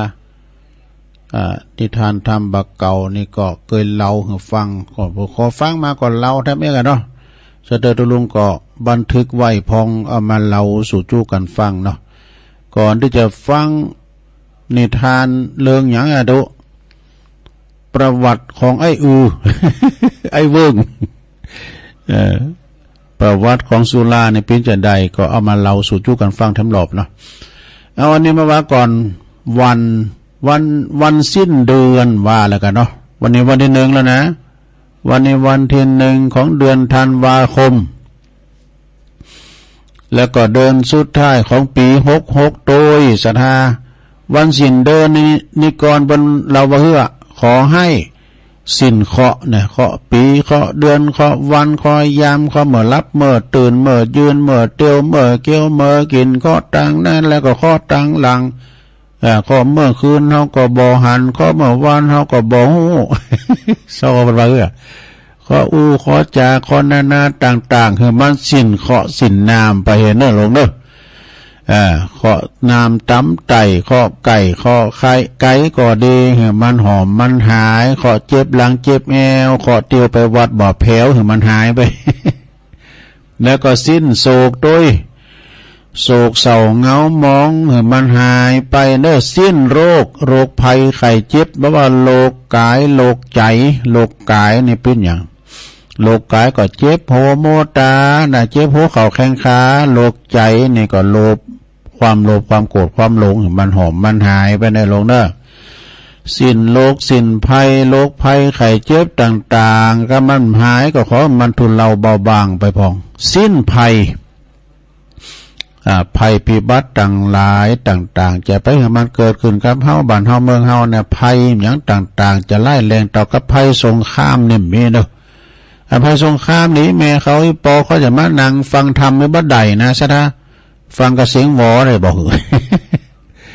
อันนี้มีเนาะภัยอยากสงครามอย่างต่างๆบ่มีบ้านเฮาเมืองเฮาเนี่ยอยู่ลมเย็นเป็นสุขกันนะอยู่ลมเย็นเป็นสุขกันแล้วก็สิ้นเสนียดนี่มันบ่ดีดอกโตคืดว่าตัวเสนียดจันไรนี่นะโตคืดโตจ้านี่คืดนี่บ่ดีแต่เน้อคืดนี่เป็นโตมหยังก็คือเกิดจากคัดกันนั่นเองนะคัดกันที่ไหนคืดเกิดที่หันนะลงเด้อคืดตกถึงวัดห่างคืดตกโฮงเฮนห่างคืดตกกลางบ้านกลางจองห่างหมดสถาบันล่างเมืองล่างวัดก็ห่างหมดแล้วก็สิ้นจันไรแต่ในจังไรตั้งหลายเหตุมันหายไปหมดนะแล้วก็สิ้นความทุกข์ตุกกายตุกใจเหตุมันหอมมันหายไปตกไปตามสินไหมไหลไปตามสินฝ่ายเนี่ยว่าตุกไหลเข็นใจตุก108อย่างเพ่งเป็นวา แล้วก็สิ้นความเจ็บไข้ใดป่วยเจ็บไข้ใดพยาธิเหตุมันหอมมันหายไปเด้อแล้วก็สิ้นความจนนี่สิ้นความจนคือจนเงินจนทองจนความคิดจนอย่างต่างๆเนาะคือมันหอมมันหายไปเนอะความอยากความจนนี่เนาะความจนคือมันหอมมันหายมีความสุขมากล้นทุกคนทุกท่านเทินสาธุ อันนี้วันสิ้นเดือนเนอะนะของนิกรชัยน้อยเอามาเล่าสู่จู้กันฟังนะศรัทธาญาติโยมทั้งหลายจริงก็ของปะหลวงก็มีนะแก่เก่าก็มีอยู่บ้านเราแล้ว เอาละต่อไปจะเล่าในท่านไอ้เนอะประวัติของไอ้นะบันทึกไว้แล้วตั้งไว้แล้วเป็นจะใดลองฟังผ่านเนอะเดี๋ยวก็มากันแถมนะลงเนาะประวัติของไอ้สุรามเมลัยนิทานเริงประวัติน้ำสุรานะ กิละเอโกเนสาโทดังได้ยินมาว่ามีนายพรานคนหนึ่งเนอะนายพรานนี่เป็นสวยเนื้อของพระเจ้าปาราณสีสวยเนื้อได้ลาซัดหาเนื้อเนาะได้จิ้นกวางจิ้นฟันมาก็เอาไปถวายถึงกับพญาเจ้าเมืองนี่จ้ะ อันนี้นะในธรรมเป็นว่าจือวันนายในพรานคนนี้ก็ไปป่าไปแอวไปเสาะลาหาเนื้อในแพะในป่าไปปะเก้าไซหรือว่าเก้าไห้นะในธรรมเป็นวันไม้นิโคตเลยว่ะไม้นิโคตก็คือไม้ไซไม้ไห้เนี่ยในไม้ไห้นี่มันเป็นไม้ใหญ่ด้วยลุมไซใบน้าน่ะแล้วก็ปลายมันนะตังเก้าปูนตังมอกกลางเนี่ยนะมันไปหักเนาะหักแล้วมันก็เลยกูดมันหักปลายหักกลางมันเป็นขว้างว่ะใช่ไหมมันเป็นโอ่งคาลงเรียกว่าโพรงมันเป็นโพรงนะแล้วก็น้ำก็จะไปเต่าอยู่หันนี่เนาะแต่นะมันย่ำเต่าเตอแล้วก็นกหนูตั้งหลายเนาะมันกาบเอาหน่วยไม้หน่วยตอกมาพองเอาเข่าสลีพองเอาพริกหน่อยบะคืออย่างเอามากินก็หันแล้วก็มักม้มอยู่หันว่ามีนกแขกเต่าตั้งหลายกาบเอาเข่าสลีมากินตีโพรงไม้นั้นแล้วก็ยังมีนกอื่นๆแหนมนกแกวดนกปิดจะเลี้ยวนกแจกนกกาปูด ต่างโต๊ะต่างก็กาบกันมาว่ะมีแผวอันชะเอมปุ่นว่ะดูมีพริกน้อยเอามากินกันที่โพรงไม้นั้นบ่ขาดคือว่ามันเอามาสะสมกันไว้หันเนาะของเหล่านั้นก็ไปตกอยู่ในโพรงไม้หรือว่าในโคนไม้นั้นปิ้นจำนวนหนักหลายข้านว่าฝุ่นตกโหปีมาเนาะฝุ่นตกมาแล้วฝุ่นตกมานำก็ไปขังอยู่เตียนโพรงไม้โคนไม้ไซหั่นนะมันมีหลายยี่ห้อเนาะว่ามันนำมาสมค่ะนะน้ำก็กลายเป็นสีแดงว่ะโอ้เหมือนเลเจนซี่บาลันดีไทย สียามพูน่ะเหมือนสีแดงปดโทมีรถบังเกิดปรากฏขึ้นนี่มันมักเป็นไปอันหันนะมีรถเมาบังเกิดขึ้นปรากฏขึ้นที่นั้นเนี่ยทีนี้นกตั้งหลายก็ปากันไปกินน้ำที่โพรงไม้นั้นบ่ว่าจะปิ้นนกก็ดีปิ้นหนูปิ้นวอกลางนางนีไปกินน้ำที่โคนไม้หันว่ะแล้วปากันพลัดตกจากต้นไม้นั้นมาว่ะ มันเมาเนาะนายพรานมาพกผอเล็งดูว่านกก็ขึ้นไปกินลิงก็ขึ้นไปกินก็ตกกันลงมาก็เมาบิดงดบิดงัด มากินแล้วก็นกก็บินไปมาว่ะบินมาแล้วก็ตกลงมาว่ะบินขึ้นมาฟ้าแล้วก็ตกมันเมาแล้วเนาะบัดเดียวนั้นนก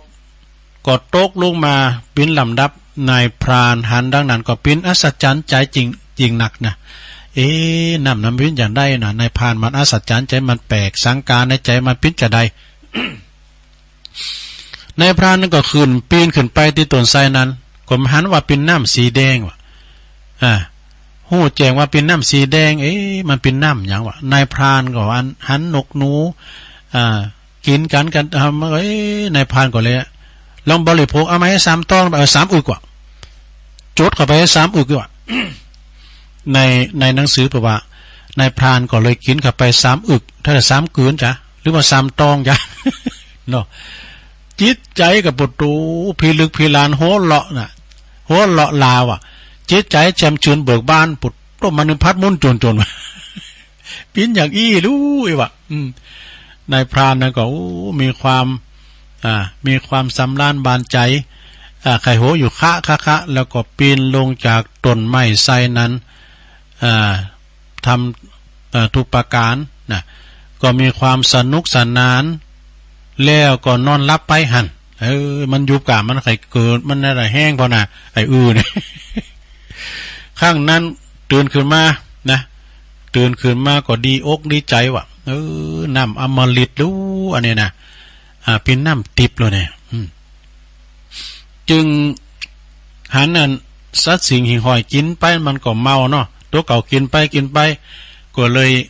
ว่ามีอารมณ์ดีขึ้นมาโหเลาะลาเนี่ยโหเลาะลาแล้วก็มีความคึกขนองขึ้นมาว่ะมันมีหลายอย่างมันมีความกล้าแล้วก็มีความอายมีความใจถึงไงนะพอนกหมูนั้นบินขึ้นไปแล้วก็ตกลงมา แล้วก็สัตว์สิงหิ่งหอยไปกินกันแล้วก็มีลิงพญาลิงลิงตั้งหลายก็ไปกินลิงวอกลางนางนีนะไปกินเขาตกลูกมาก็ปุดโตบิดงดบิดงาดกันมันเมาเนาะลิงตัวหนึ่งนี่มันก็คืออย่างได้หมู่กำไม้มาสักว่าปลายเนี่ยเอาขึ้นไปที่ตอไม้ มาห้องเพลงโฟดิมันระดับฟินนั่นนักร้องอ่ะเนาะโฟดิอีลิงตัวนี้นี่ให้นะอากำไม้ปิ้นเงินไมโครโฟน มันจะได้มนใจมาเนาะเอาปลากันกินได้ดังอันแล้วก็ทีนี้นายพราน นายพรานนั้นมันก็เอาน้ำอมฤตนะหายใส่ก๊อกใส่กิลอนไปเอาไปถวายนะถวายพญาเจ้าเมืองพระเจ้าปาราณสีนะขึ้นไปตักเอาแล้วก็เอาไปถวายพญาพระเจ้าเมืองปาราณสีพระองค์ได้หันว่ามันเป็นน้ำอย่างน่ะโอ้ไวสาพระพญาบาดเจ้าน่ะว่าอย่าได้เสียนะอามาตย์ นายพรานก็เฮ้ยหน่อยดิไอ้สามท่านพญาเจ้าเมืองไงเนาะท่านพญาเจ้าพ่อพญาบาดเจ้านะเอาให้อึกไป อึกหนึ่งแต่กืนเนาะหยังพาน ไหนพานเอาหยังมาน่ะน้ำหยังไหนแดงปลึงเอาน้ำในไปหือพญาเจ้าเมืองก็ย้อมฉันย้อมกินเด้อนะฉันอสุมาเนี่ยยังย้อมกินเด้อหือราชบุตรวะนะอันนี้ระดับเป็นเสนาเนาะเสนาผู้ไกลจิตจึงพระองค์ก็เลยให้พระราชบุตรลองดูก่อนนะเอาทหารรักษาพระองค์ลองพอเกินราชบุตรกินแล้วทดลองพอแล้วก็ลำพองแก้วกาวลำพองเป็นคุณที่โมนของคุณนั่นแหละนะเป็นคุณที่ว่ามีอารมณ์คึกคักขึ้นมาวะพระองค์ก็เรียกพระองค์พระเจ้าเมืองพญาเจ้าเมืองก็เรียกว่าน้ำสุรามาจนทุกวันนี้ว่ะพญาเจ้าเมืองปาราณสีก็เหือนนายพรานนี่นะเอาโฮเจอร์มันมาบ่ะ แต่ตะเป่งเราเนาะเอาโฮเจอร์มาบ่ะเอามาผสมแล้วก็เอามาตุ่มกินแล้วก็พญาเจ้าเมืองก็เลยเอาน้ำสุรานั่นน่ะเอาไปเล่งทหารในการที่ว่าจะออกลบศึกเมื่อว่าจะออกลบศึกนั่นได้หายหน่อยมันมีใจฮึกเหิมมีใจฮึกเหิมมีความเกี่ยวก่าแล้วก็มีความฮึกแล้วก็ลบปัจจามิตรที่มันมีไข่ลบปัจจามิตรสำเร็จนะขอไปลบศัตรูสำเร็จแล้วก็รักษาบ้านเมืองยืนยาวต่อไปเปิ้นก็เลยมีปัญหาถามว่าอันโตดของสุราเนี่ยมันเป็นจะได้พองเลยนะก็มีคุณมาถามแกว่ามีโตดมากเพราะว่าทำให้เกิดความประมาทได้กันเนาะการมันใส่ไปแล้วเนี่ยโอ้ยมาถึงยำรถก้าวนะบิดรถเนี่ยมาถึงหูโกตายดูไปตนาพุ่รูปนะกำนันเมาเลยนะมันหูโกตายมีความประมาทขาดสติปราศจากความเคารพยำเกรงถ้าว่าใส่ไปแล้วนะแม้แต่ว่าปอก็ดีแม่ก็ดีนะมีความเคารพยำเกรงละนะเพราะว่าจะเป็นปอก็ดีแม่ก็ดีปีน้องตั้งหลายเอาอุปชาอาจารย์เพราะว่าสมณะจีพรามผู้มีศีลก็ตามมาถึงเคารพนับถือนะมันใส่ไว้แล้วนะมีความเคารพในพระพุทธพระธรรมพระสงฆ์มีความเคารพในผู้ที่รักษาศีลมีจารวัตรมีวาจากิริยาวาจาก็ห่อนห้ายไปนะมีใจเวลาว่าเปิ้นกำลังประพฤติวัดปฏิบัติธรรมนะศีลบริสุทธิ์มนุษย์ตั้งหลายเข้าสู่นิพพานเนาะก็จบลงไปศรัทธาญาติโยมทั้งหลายประวัติเล่าเนาะแล้วปรากฏถามว่ามันมีโทษอยู่6อย่างศรัทธาญาติโยมทั้งหลายอันสุราเมรัยภัยเสพติดพาชีวิตมืดมนจนฉิบหาย1สินทรัพย์ของตนนั้นพลันวอดวาย 2อาจตายด้วยทะเลาะเพราะความเมา3เจ็บป่วยด้วยโรคาพยาธิ4ถูกตำหนินินทาพาอับเฉา5หน้าด้านหนักหนาเวลาเมา6โง่เขลาปัญญาหดหมดสิ้นโอ้ย ขณะมันเมามาแล้วเนี่ยมันอู่กันหูเลิงล่ะสนะญาโยมอู่พิษพ้องมองใจกระเดียวเอาแล้วสนะพิษกันแล้วตีกันบุตรโต้ไห้ก็เกิดการทะเลาะวิวาทกันแล้วนะเราก็เรากินก็กินบุญเฮินกินแล้วเมาตีอยู่ มันอู่หูเลิงแล้วเนาะเอาขอมีเรื่องกันนี้นี่ไปอู่เรื่องกันบ้านกันเมืองพองกานี่เนี่ยมันพิษใจกันนี่เกิดความประมาท อย่าตุลุงวานะเวลามันเมาแล้วมันตื่นไม่เคารพยำเกรงอย่างเงาะนะมีอย่างอายอย่างเงาะนะปัญญาหดหมดสิ้นก็เอามอกพอให้พอดีเนอะนะมันเหล่านี่มันมีแต่ไทยนะมันเป็นอาหารเป็นยาติบของพญาพระศรี ลิงวอกกลางนางนีก็กินแล้วปวดตมเมากันว่ะเนี่ยอันนี้ประวัติของไอ้ก็มาเล่าสู่จู้กันฟังเนี่ยหลงได้เพื่อคือนักนะก็จบลงไปศรัทธาญาติโยมก็ศรัทธาอันแม่บุญโดนนะแม่บุญโดนฟ้อนดาบได้รับแล้วเนอะศรัทธาได้รับแล้วนะฝากซองมาอีนะแม่บุญโดนฟ้อนดาบจากปุ้นบ้านปากกองสลับปีเอาเลยเนี่ยมาวาทำกรรมหนึ่งเกิดเนอศรัทธาญาติโยมนะปอกาแม่กาปอกาแม่ขายนี่เป็นขายโคขายของด้วยเนาะถ้าว่าเป็นปอกามักคุ้มนี่ก็คือปอกาขายลาบ ปอกาขายลาบมักคุ้มด้วยของลาบนี่เป็นเอาดีขอเพชรหน่อยนะไม่รู้เหมาะไอ้ดูประมาณนะลาบนี่มันมีมาแต่ไทยละแล้วก็ปอกก้าขายหาบนี่หรอเนี่ยปอกก้ามักหาบนี่ก็คือปอกก้าหาบขายผิกขายอย่างนั้นนะขายข้าวขายของในหาบตัวสมัยเมื่อก่อนเป็นหาบบุ้งหาบกล้วยอย่างนี้กะบางตัวบางทีเพิ่นก็มีพริกหอม5เกิมอย่างต่างๆเอาไปแลกข้าวตอนในเมืองบุญเนี่ยข้าวก็แป้งอย่างนี้ศรัทธาเด้อข้าวสารนี่นะปอกก้ามักปอกามักเท่ก็คือปอกาขายผ่าปอกาขายผ่าก็ไม่ไพ่มีไอ้เกลียวเขาเนี่ยนะผู้ช่วยเกลียวข้อกาเนี่ยเป็นนานเมืองตาใจเขาเนี่ยเป็นขายผ่าขายโคดอก ขายผ่าขาวก็อย่างนะแล้วก็ปอกามักจ้าให้กันนะก็คือปอกาขายน้ำแข็งมันจะยินฟังมักกาแล้วขายน้ำแข็งมันยินยินอกยินใจ ปอกามักแป้มเลยนะปอกามักแป้มแบบว่าขายโรตีว่ะปอกาขายโรตี เอามาเราเสริมนั่นแหละลงเลยแล้วปอกาว่องวีนั่นนี่เป็นปอกาไอขายไอติมโอ้ศรัทธาญาติโยมเราเอาไปพอโค้งตาลบะเดียวนี่นะโค้งตาลบะเดียวนี่มันมีหลายอย่างเนอะเป็นโฮงตาลนำกาโฮงตาลไอติมกานี่ โฮงตาลข้าวปลาอาหารข้าวน้ำโปจนาอาหารนี่โฮงตาลซาลาเปาก็ยังมีนะศรัทธา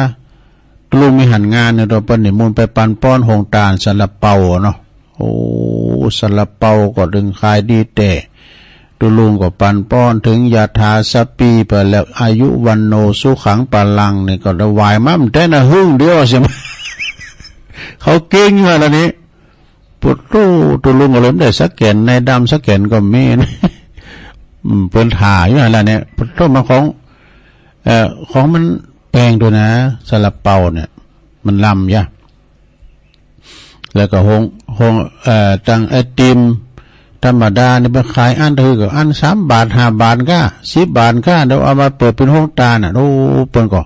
เอากันเป็นลังเป็นถังดูนะห้องตาลเนี่ยแต่นั่นก็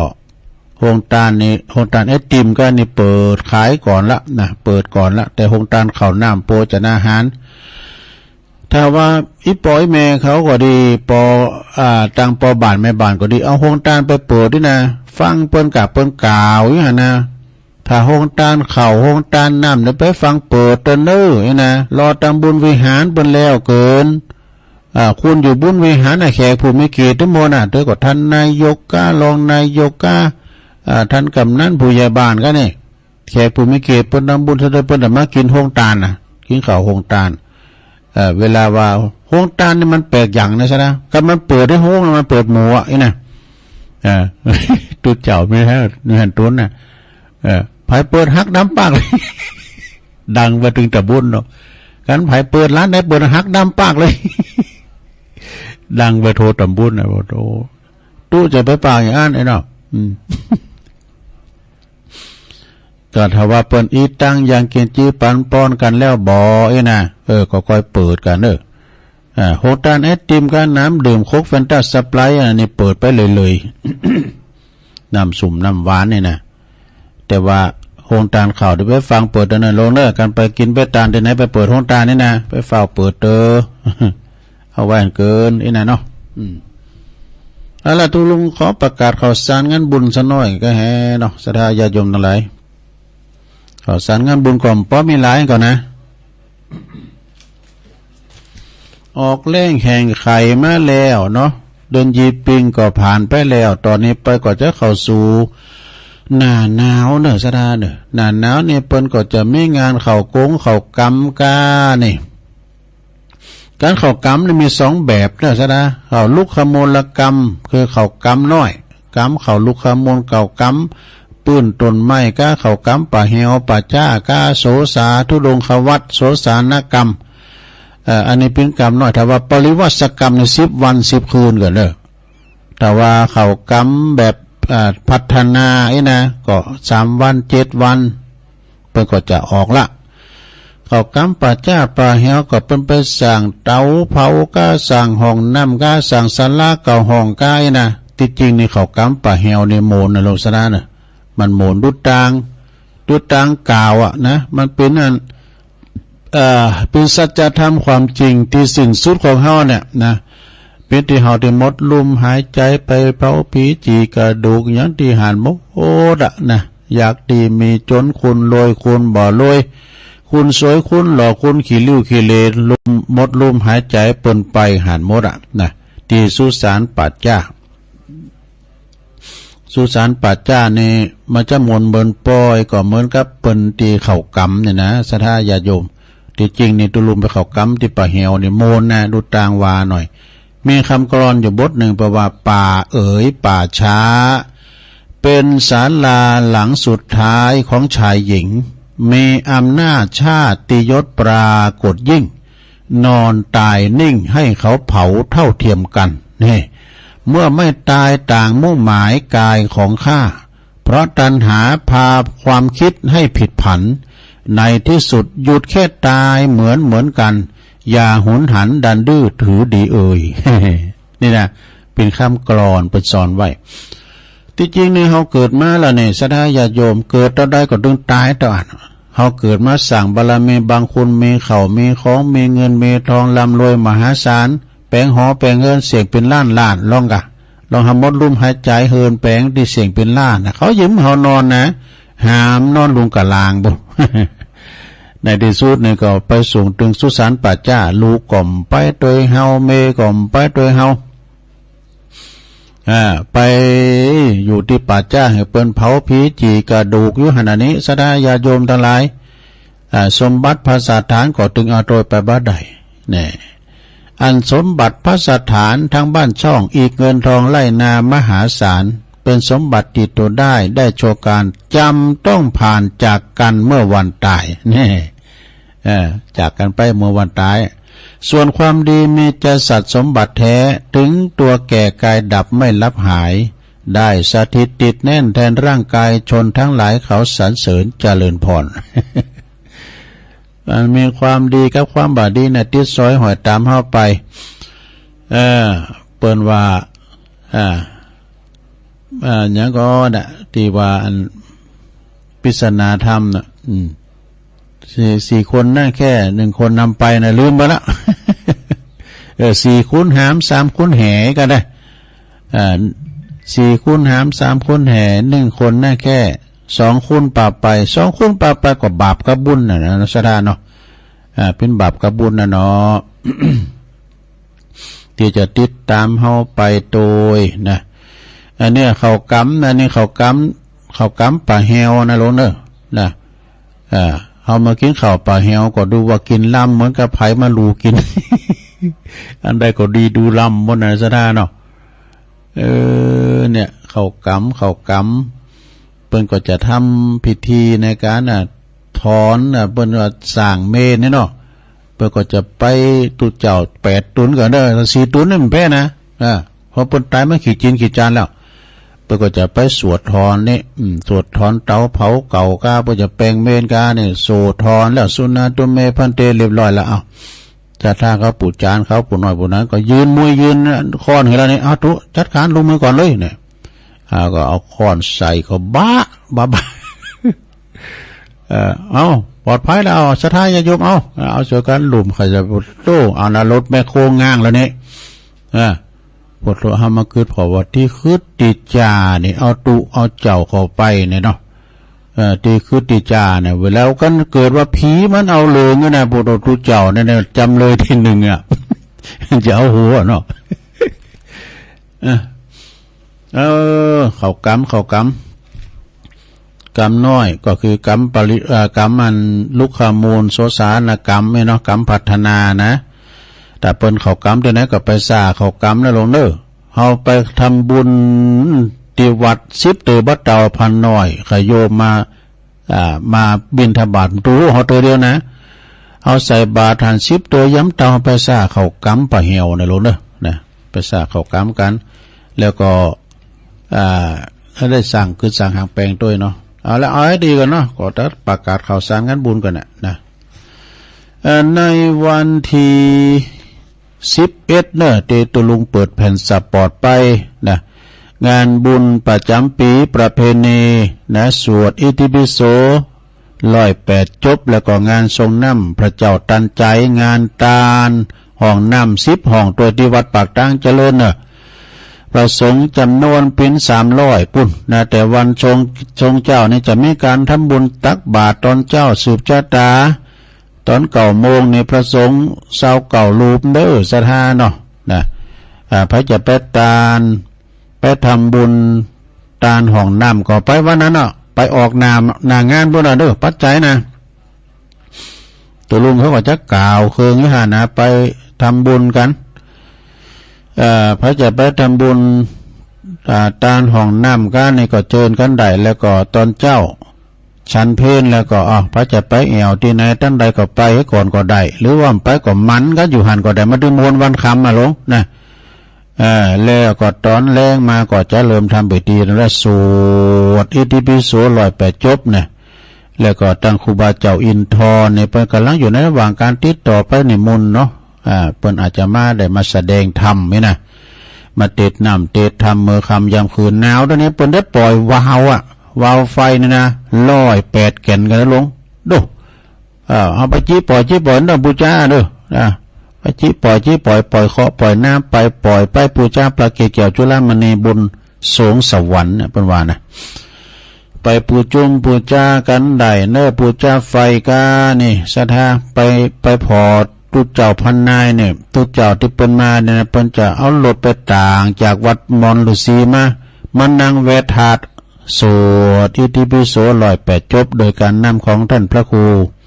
สุเมธธรรมเสวีเนี่ยเสียงเปิ้นปล่อยเปิ้นจะสวดอิติปิโสกันเนาะสถานวันที่11เด้อ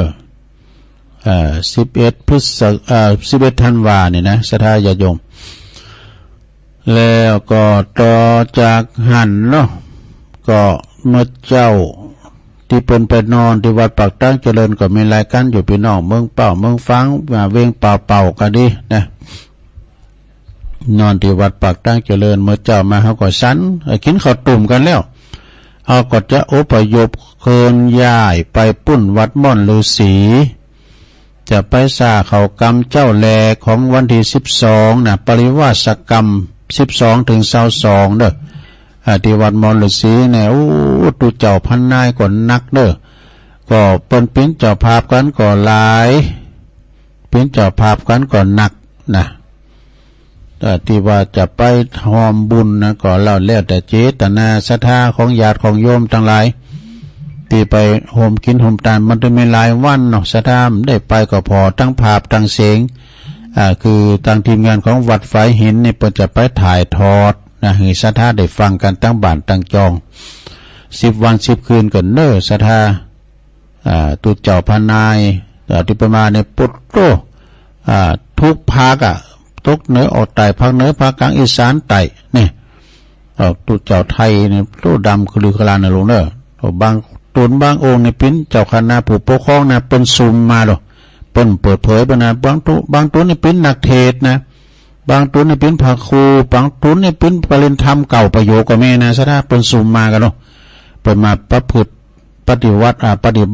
ประพฤติวุฒิฐานวิธีนะชำระศีลของเปิ้นเป็นเรียกว่ามาลดมานะมาละทิฏฐิมาเข้าปริวัติกรรมที่วัดมอญฤาษีเนี่ย12 ถึง 22ธันวาคมเนาะนะแล้วก็วันที่16 17ต่อจากหันมาก็ธันวาเหมือนกันนะตัดไว้ลูกนิมิตผูกพระราศีมาที่วัดเจ็ดลินเนอวัดเจ็ดลินโดยเมตตาบารมีธรรมอาจารย์ท่านพระมหาวิษณุจารุธรรมโมพร้อมด้วยคณะศรัทธาเนาะกลางเวงเจียงใหม่พระอยู่ละแวกไก่เคียงก็ไปเน้อปากันไปตัดไว้ลูกในเม็ดปลูกพระราศีมางานบุญใหญ่ถ้าว่าเป็นกรุงเทพเป็นจัด7 วัน7 คืนได้เงินเป็นล้านๆนะจ๊ะนะคนไทยเป็นถือขนาดนั้นนะตัดไว้ลูกในเม็ดนี่นะเปิดปีนะขอได้ตัดให้เก่าวัดด้วยนะเดี๋ยวนี้รำถึงเก่าก็เนาะก็ไปกินแปดตาลกันเนาะพระจะไปปูจาดาบเจ้าสลีกันใจให้เป็นไม่ดาบโลกไม่หลายระดับก็ป่ากันไปคือจะมาหอตอนนั้นเนี่ยที่วัดนี่กะวัดทุ่งท้อนะในเมตตาบารมีธรรมอาจารย์พระครูปัญญาพิสุทธิ์วัดปะหลงอันอาคมเตจนาเขานี่นะตัวลุงตอนนั้นนี่ไปกล่าวของเปิ้นกะเปิ้นโลดถึง3 วัน 3 คืนกะแล้วก็ดาบนี่ขายดีขนาดซะนะญาโยมดาบนี่นะถึงวันแต่นี่เสียงรุ่งปุตตะเป็นมันถามกันหน่อยๆก้ามจับให้นี่เนาะถึงวันแต่เนี่ยมีแล้วดาบสักลิ่มบ่มีแล้วเพิ่นพูดจากันไปก่อนหน้าหมดแล้วนะอันนั้นก็16 17เน้อที่วัดเจ็ดลินนะศรัทธาตัดไหวลูกในเม็ดปลูกพระราศีมาเนาะข่าวสารงานบุญต่อไปศรัทธาญาติโยมข่าวสารงานบุญต่อไปข่าวก็ป้อมีหลายเนาะงานข่าวกำก็ในวันที่29 ธันวาคมแล้วก็จนถึงปีใหม่วันที่4 มกราคม 2567นะ2 ปีกันเนอะเปิ้นเอานะเปิ้นจะเข้ากำที่โคงแก้วอารามทั้ง3ที่วัดดอนจืนเนอะที่วัดดอนจืนตำบลดอยหล่ออำเภอดอยหล่อเนี่ยนะในเมตตาธรรมอาจารย์พระครูมานะสุทธิกรสังวรสุทธมานะโสเปิ้นจะเข้ากำเนอะคณะสงฆ์เฮาใน2 ตำบล 2 เขตเนี่ยมารวมกันหมดอ่ะวันที่29 ธันวาเนี่ยก็เป็นวันเริ่มงานเนาะจุข้าวจุของตานตูบตานปางกันลูกมาเมื่อเจ้าก็ซ่าเข้ากำใจเข้าบาทกันแล้วก็เมื่อคืนก็ไปฟังเทศน์ฟังธรรมกันนี่กะแล้วก็จนถึงวันที่4 มกราคม 67นี่ก็เป็นวันออกกำตานใส่ตานเตนกันนะเด้อจากนั้นก็ไผละแวกไก่เคียงมาซ่าเข้ากำกันเด้อที่วัดดอนจืนตำบลดอยหล่ออำเภอดอยหล่อจังหวัดเชียงใหม่นะแล้วทำงานหนึ่งเนอะอันนี้ปุ่นพี่น้องหลายปิ้งวัดหนองเกิดตำบลตาตุ่มอำเภอป่าซางในระหว่างวันที่5 ถึง 10 ธันวาคมเนอะนะโดยเมตตาบารมีธรรมหลวงพ่อท่านพระครูสุคนทศิลวิมลเจ้าคณะตำบลท่าตุ้มวัดป่าตองคานธารามเป็นเก้าเป็นกันแล้วก็คณะสงฆ์ในเขตตำบลตาตุ่มนะโดยเมตตาธรรมอาจารย์พระครูประสิทธิ์วีรศาสตร์อาจารย์ขันครูบาบุญกรรมเฮาเนาะพร้อมด้วยคณะศรัทธาพี่น้องตั้งน้องเกิดน้องโบก้านี่ในละแวกนั่นน่ะ ปจะเข้ากรรมวันที่5 ถึง 10 ธันวาเด้อในกลางโคงแก้วอารามทั้ง3ของวัดหนองเกิดนะอันนี้ก็ตั้งท่านพระครูประสิทธิ์วีรศาสตร์เป็นปู่จ้าเป็นนิมนต์ตุลุงขามปีเมื่อปีแล้วละนะก็ช่วงนั้นก็วางพอดีก็จะไปรวมบุญกับเปิ้นนะที่วัดหนองเกิดงานต่อไปงานปล่อยโหลงนี่มีหลายตีนะเดี๋ยวนี้เขียนไว้นี่จะแม่นผมเด้ออันนี้ปุตโตปีหน้าบุกอันนี้22มีนาบุญ67เนี่ยปล่อยโหลงที่วัดพระพุทธบาทอุดม นำบ่อสาวาในที่ต่างแห่งสถานีวิทยุเนาะและจะร้องอายุวัฒนมงคลหลวงพ่อโดยท่านพระครูสุจิตานุรักษ์ด็อกเตอร์นะอันนี้ก็ว่าไว้ไปแต่ไกลแล้วก็23 24 25กุมภาพันธ์อันนี้ไก่มาหน่อยนึงเดินในเนี่ยนะ67เนี่ยปล่อยโหลงที่วัดตาตุ่มเนอะวัดตาตุ่มในเมตตาบารมีธรรมอาจารย์ท่านพระครูอาจารย์วัดวิสุทธ์นะแล้วก็ท่านรองจำนงจันทโชโตแล้วก็ปหลวงทวัฒน์ใจพลเขาเนี่ยจะมีปล่อยโหลงนะ23ห่างน้อย24โคตรตันเขา25เป็นวันตาลเนี่ยกุมภาพันธ์นะที่วัดตาตุ่มแล้วก็อันนี้เมื่อวันมอนหอยแก้วเนี่ย3 4 5ก็หากุมภาเนี่ย ตัวลูกก็ลืมวันไปนะเมื่อว่า3 4 5กุมภาพันธ์เนี่ย โอ้ศรัทธาครับได้หันหน้าวิหารหลวงออกมาพอเนอะวันมอนหอยแก้วเนี่ยเป็นแปลงแต่แปลงวาวิหารหลวงป่ะนะก็จะมีปล่อยโหลงเนอะของเดือนกุมภาแล้วก็14กุมภาเนี่ยเพิ่นจะมีงานทรงน้ำประเพณีโดยน้ำทาโดยแล้วทรงน้ำพระเจ้าตันใจโดยที่วัดป่าตองคันธารามเปิ้นเอาวันวาเลนไทน์บ่เด้อ14กุมภาวันวาเลนไทน์ ก็ไปกินไปทานในการเลิกกลางห้องตองบ้านที่วัดป่าตองคันธารามในเมตตาธรรมอาจารย์พระครูสุคนทศิลวิมลที่หันเนี่ยมนวันคำคุ้นกว่านักก่อนหลายด้วยสะได้เข่งกองการลำวงการมวยการมีซับปะเนอะ14กุมภาไปปะกันเนอะที่วัดป่าต้องคันธารามนะ16 17ธันวาเหมือนกันเนอะปุตตุอันนี้ก็ทำบุญฉลองอายุวัฒนมงคลครูบาในวังเนอะพระครูวิสิทธิ์ศรีลาภรณ์เจ้าคณะตำบลป่าเดชนะเนาะเจ้าวัดวังสิงห์คำนะวันที่16 17นะไปรวมมุทิตาจิตกันเนอะมุทิตาจิตกันที่วัดวังสิงห์คำงาน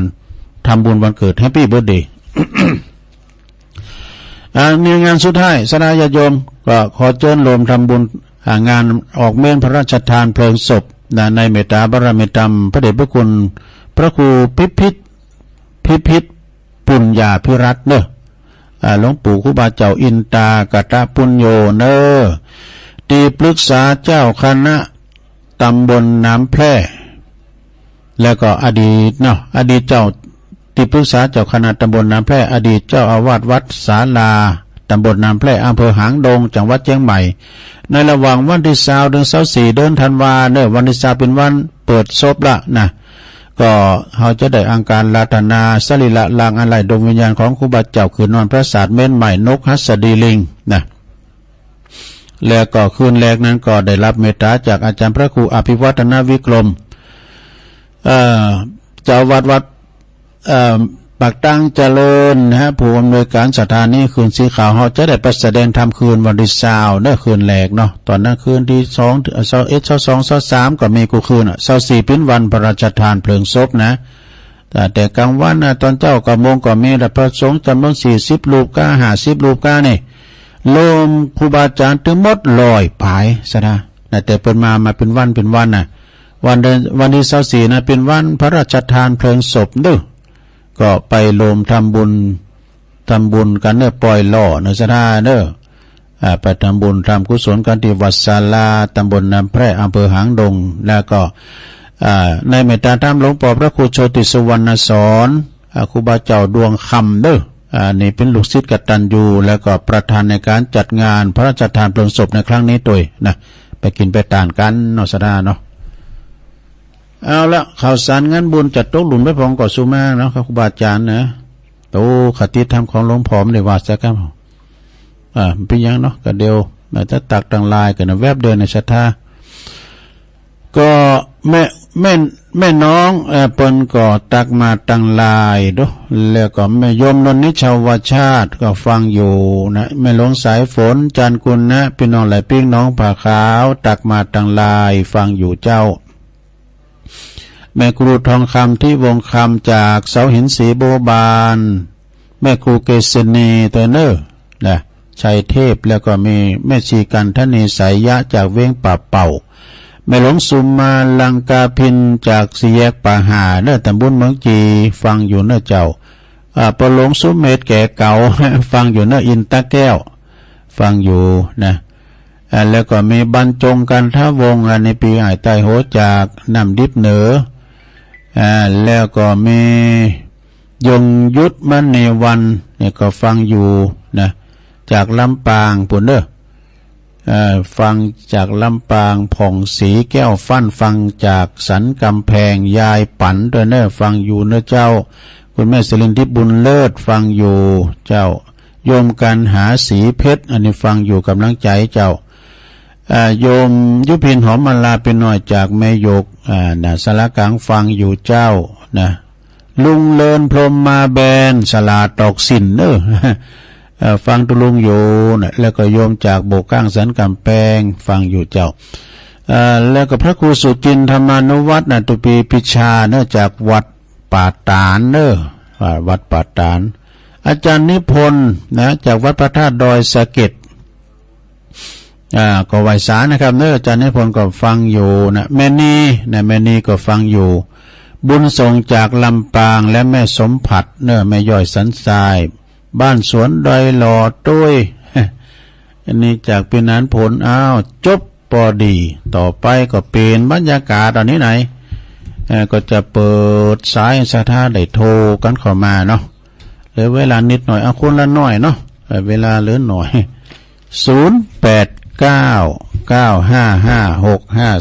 0899556506จบจากตุลุงแล้วฟังท่านพระครูชลทานพิทักษ์วันนี้วันศุกร์เนาะท่านพระอาจารย์ไมตรีข้าเวสโกนะจะต่อรายการตุลุงเนี่ยนะเจริญปอนเจ้าพระบาษาเจ้าตุลยอไม่น้อยก็กินก้อนมรณานุสติเนาะเอาบอกไปจบเก่านะเจ้าคนเฮามนุษย์ในโลกสกุลเกิดมาเป็นคนบนผืนโลกละเฮามีความตายรออยู่บนหน้าบ่มีใครมาลงปุ่นแล้วแต่บุญกรรมจักนำสัมสนไอ้บริปุ่นสักลายวันเกิดเนเตวันเนวันตายมนุษย์จริงใจเหมือนกันจู่หูเมื่อยังว่าตายชีวิตต้องสู้วิหารเล่นดูปักต้องเป็นจุกใหญ่หลวงมีวงจงก้องมาวันเกี่ยวของหัวพันว่าได้บรรลุเป็นอรหันต์เหาะสามวงควันติดวันโลกกว้างวงหักลูกล้านวงวานหลอกห่างวงหักเมียนางหดฉิดวงหักสมบัติวัดเหนือน้ำหลงคิดว่าอ่านของกูให้นาปลาตั้งตึกงามสวยรู้ว่าใดคือดูที่เก่งอันนี้สีตอนนอกไปฟังวันไหนเพื่อเจ้าก็ยองวันละเก้านะเจ้าคำว่าสัพเพเหระนะเจ้าภาษาไทยแปลว่าต่างๆนานานะเจ้าไว้ตามเจ้าสายต่อไปเจริญปอนกราบนมัสการโอ้หลวงพ่อมานิดครับจับพอดีคิดถึงแม่น้อยโทรไปก็บอกฮับไว้แบบสบายกับแม่น้อยถ้าอย่าสบายดีอยู่เนาะเสียงเจ้าผู้อยู่เนี่ยหลายเจ้าเราก็ได้ยินเสียงแม่น้อยนะก็เพื่อจะมาอันดับ1อันดับ2ประมาณเนี่ยก็คิดถึงดูลุงยองเนาะ4คนหาลุงฟังลุงเลยกี้นั่นแหละถ้า4ว่ะเอาไปฟังตัวเจ้าดูแล้วก็อ่านคือดินน้ำลมไฟว่ะ3คนแห่กับตุ้ง3หางตุ้งโลอันนี้จังทุกครั้งหน้าตาอ่ะ2คนปาไปกรรมดีกับกรรมชั่วเราก็ต้องอู้กันเอาม่วนเอางั้นไปอ่ะเสริมกันทีคนน้อยเนาะเดี๋ยวอันอาจารย์นึงรักมันก็จะมาถ่ายเหมาะเนาะทั้งวันจันทร์นะตอนนี้ก็ฝากไว้กับลุงเลยคิดถึงกันวันนี้ก็ให้อยู่ดีกินดีอยู่ก็คือเดินหาว่าจะไปแวะหาลุงแล้วไปพระธาตุ300 ปีจังหวัดพระธาตุเดินน้อยแล้วก็ว่าจะลวดไปหาไม่น้อยถ้าโทรไปบนมหาสายบุ๊ก ตรงนี้นะได้ไปเยี่ยมไปแจ้งของงานเราก็เบามือลงละอาจารย์เนาะขอกราบไว้สายมันไม่น้อยอยู่ดีมีสุขทุกคนทุกเสียงทุกสายเงินสาธุสาธุ คนหลวงพ่อหนักๆเด้อหลวงพ่อมานิถาวโรสำนักสงฆ์หอมบุญเจริญปอนกราบไหว้สาเจ้าฟังคำที่เกี่ยวฟังเจ้าแบบฟังคำเนาะเจ้าจะลงมานี่เป็นเร็วแหละเจ้าหรอเจ้าสาเจ้าดีเนออันนี้ก็ป่าไผ่บ่อทองเจริญปอนไม่สาเจ้าก็ลงติ่มอุโมงค์เนอโอ้อุโมงค์เนาะเจ้าอุโมงค์ละปูนลุงเนอยินดีนะแม่ติมเนอสาธุ0899556506น้องสมณเณรดินฟังอยู่ทาหลายสายเจริญปอนกราบไหว้สาเจ้าตะลุงแม่สมผัดเจ้าได้ไหว้พระกับตะลุงอยู่เจ้าแม่ย่อยสันทรายเนาะยินดีเนอสาธุเจริญปอนมาตกแก่เจ้ารีบกอบรีบกวยรีบถอยรีบพายตลาดสบายสายบัวจะหนาวแม่จันสมเนาะเจ้ามันนี่จักแม่ก็ไปนอนใช่ไหมเห็นครับเมื่อก่อนเก็บไปขึ้นเลยแล้วได้ฟังพูดตัวลุงเนี่ยยังไงหรือแม่จันอ่ะแม่จันมันหักได้เจ้าแต่เจ้าปุ้นไม่จ่ายปุ้นจันหายแล้วก็แม่จันหักก็ได้เพิ่นมาเกาะเจ้านั่นคือกำลังแทนตัวลุงนะเจ้าอนุโมทนาสาธุสาธุเจริญปอนไปสาครับตัวลุงที่ตามระวังเลยครับวันนั้นประเสริฐเนาะครับฟังวันที่มีสาระประโยชน์ที่ครับฟังไปเหมือนไปนั่งทำคำสอนอันเป็นนำคำวันเกิดเราแสงแม่เราตัวลุงมันวันนี้จะไก่วันนี้จะไก่จิกอิ่มแล้วครับฟังไปเลยๆมันก็มีความคิดเข้ามาอีกครับเด็กยินดีปนนานหลายๆเนอะครับสัตว์เย็นที่เธอลุงเนอะลบไปกว่านะครับอันนี้ท่านที่คำโลนะครับวันที่ตัวลุงด้วยครับขอมาตุงเย็นเป็นสุขเนอะยังมันจะเป็นหลวงพ่อใส่กระดูกหลานต่อไปครับขอตัวลุงทักษะวันนี้นะครับสีคำเรดิโอเนาะเจริญปอนแกได้สาเจ้าอ๋อแม่สีทอนเนาะน้องบัวเจ้าน้องบัวใส่ประกาศดีนะเจ้าบาทอุดมเนาะใส่ประกาศไว้สาเจ้าอนุโมทนาสาธุสาธุ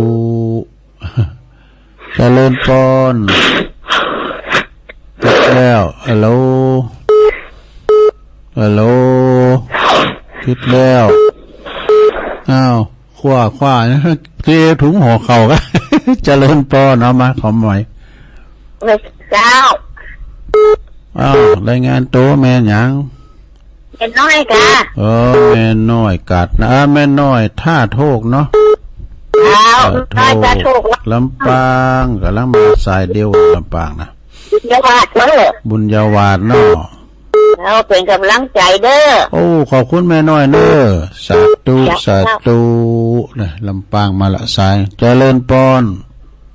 เจ้ากับภาษาเจ้าทุลุงวันนี้แม่หยังแม่คำนวณมาเทซ่อนเจ้าแม่คำนวณเนาะเจสอนเจสอนตั้งตลอดนะเจ้าเด้อแต่ว่ามันในโทษเดียวเจ้าโอ้ดีละฟังกันไปฟังคืนไหนบุญญาวาดฟังเดินดินถิ่นล้านนาเจ้าแต่เดินดินถิ่นล้านนาไปไกลดูนะบุญญาวาดอยู่นี่ได้ยินนะเจ้าได้เงินเจียงใหม่ปุ่นดีแล้วฟังกันไปเนอะขอบคุณหลายนะแม่คำนวณเนอะเจ้าปัญหากันร้ายเจ้าโอ้ดีแล้วสาธุฟังกันหลายก็ดีแล้วนะก็เปิ้นพลังเงียบเปิ้นก็มีเหมือนกันนะเปิ้นโทรเปิ้นฟังอย่างเดียวเนาะอาจจะสายต่อไปเจริญพรไม่สาเจ้าตะลุงฟังเงียบเจ้าฟังอยู่เจ้าอันนี้แม่สวรรค์ลักอ่ะเจ้า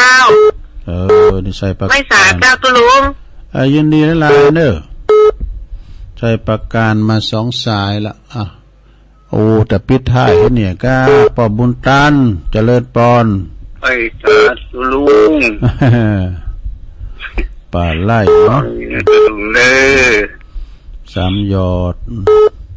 ครับ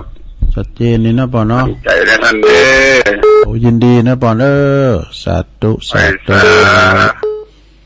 เอินประดังปอสวัสดิ์นั้นหล่าด้วยนะปอดำ60ผู้ใหญ่ติตุลุง จะไปสาครับ ต้องได้จ้ะ อันเนนดินที่อยู่อันเนี่ยครับปลายสายนะครับ สามเณรดินมาแล้ว ครับแต่ว่าไม่ได้โทรมาหาอัน หลายสายเนาะ ทุกปีครับแต่ว่าพอดีแต่ว่าคือเป็นยืมวิทยุไปครับ โอ้นะ แต่ว่าคือเป็นยืมวิทยุไปก็เลยไม่ได้ฟังครับ แล้วก็วันนี้เลยมา ไปเป็นหยัง ได้ฟังครับ ผู้ก็มาอยู่เด้อผู้ก็มาฟังเหมือนกันเด้อ ครับพอดีอันแต่ว่าเป็นยืมวิทยุแล้วก็แต่วันนี้ฟังจากมือถือครับ ดีแต่ฟังแต่มือถือก็ดีแล้วเนาะ ครับพอดีแต่ว่าบัตรตันในเมืองครับทุกปีแต่ว่าบัตรตันในเมืองก็เลยมาว่าเรามาค้นดูตี104จุด.50นะครับ ดีแล้วก็เลยมาเจออันขอถวายความรับน้อมเคารพต่อทุกปีแล้วก็ทุกลุงทุกอย่างทุกท่านเป็นนะครับ แล้วก็แล้วก็ทุกเสียงทุกสายเนอะขอสวัสดีนะครับ ไว้เจริญเปราะแล้วสวัสดีเนอะ ไว้สายนะครับทุกทีเลยครับ สาธุโธ่ปรากฏจังอู่จังจาเนอะสามเณรดินจากสำนักสงฆ์ทาหลายสายตำบลทาศพเศร้าอำเภอแม่ทาผู้โทรมาทำนู่เจริญปน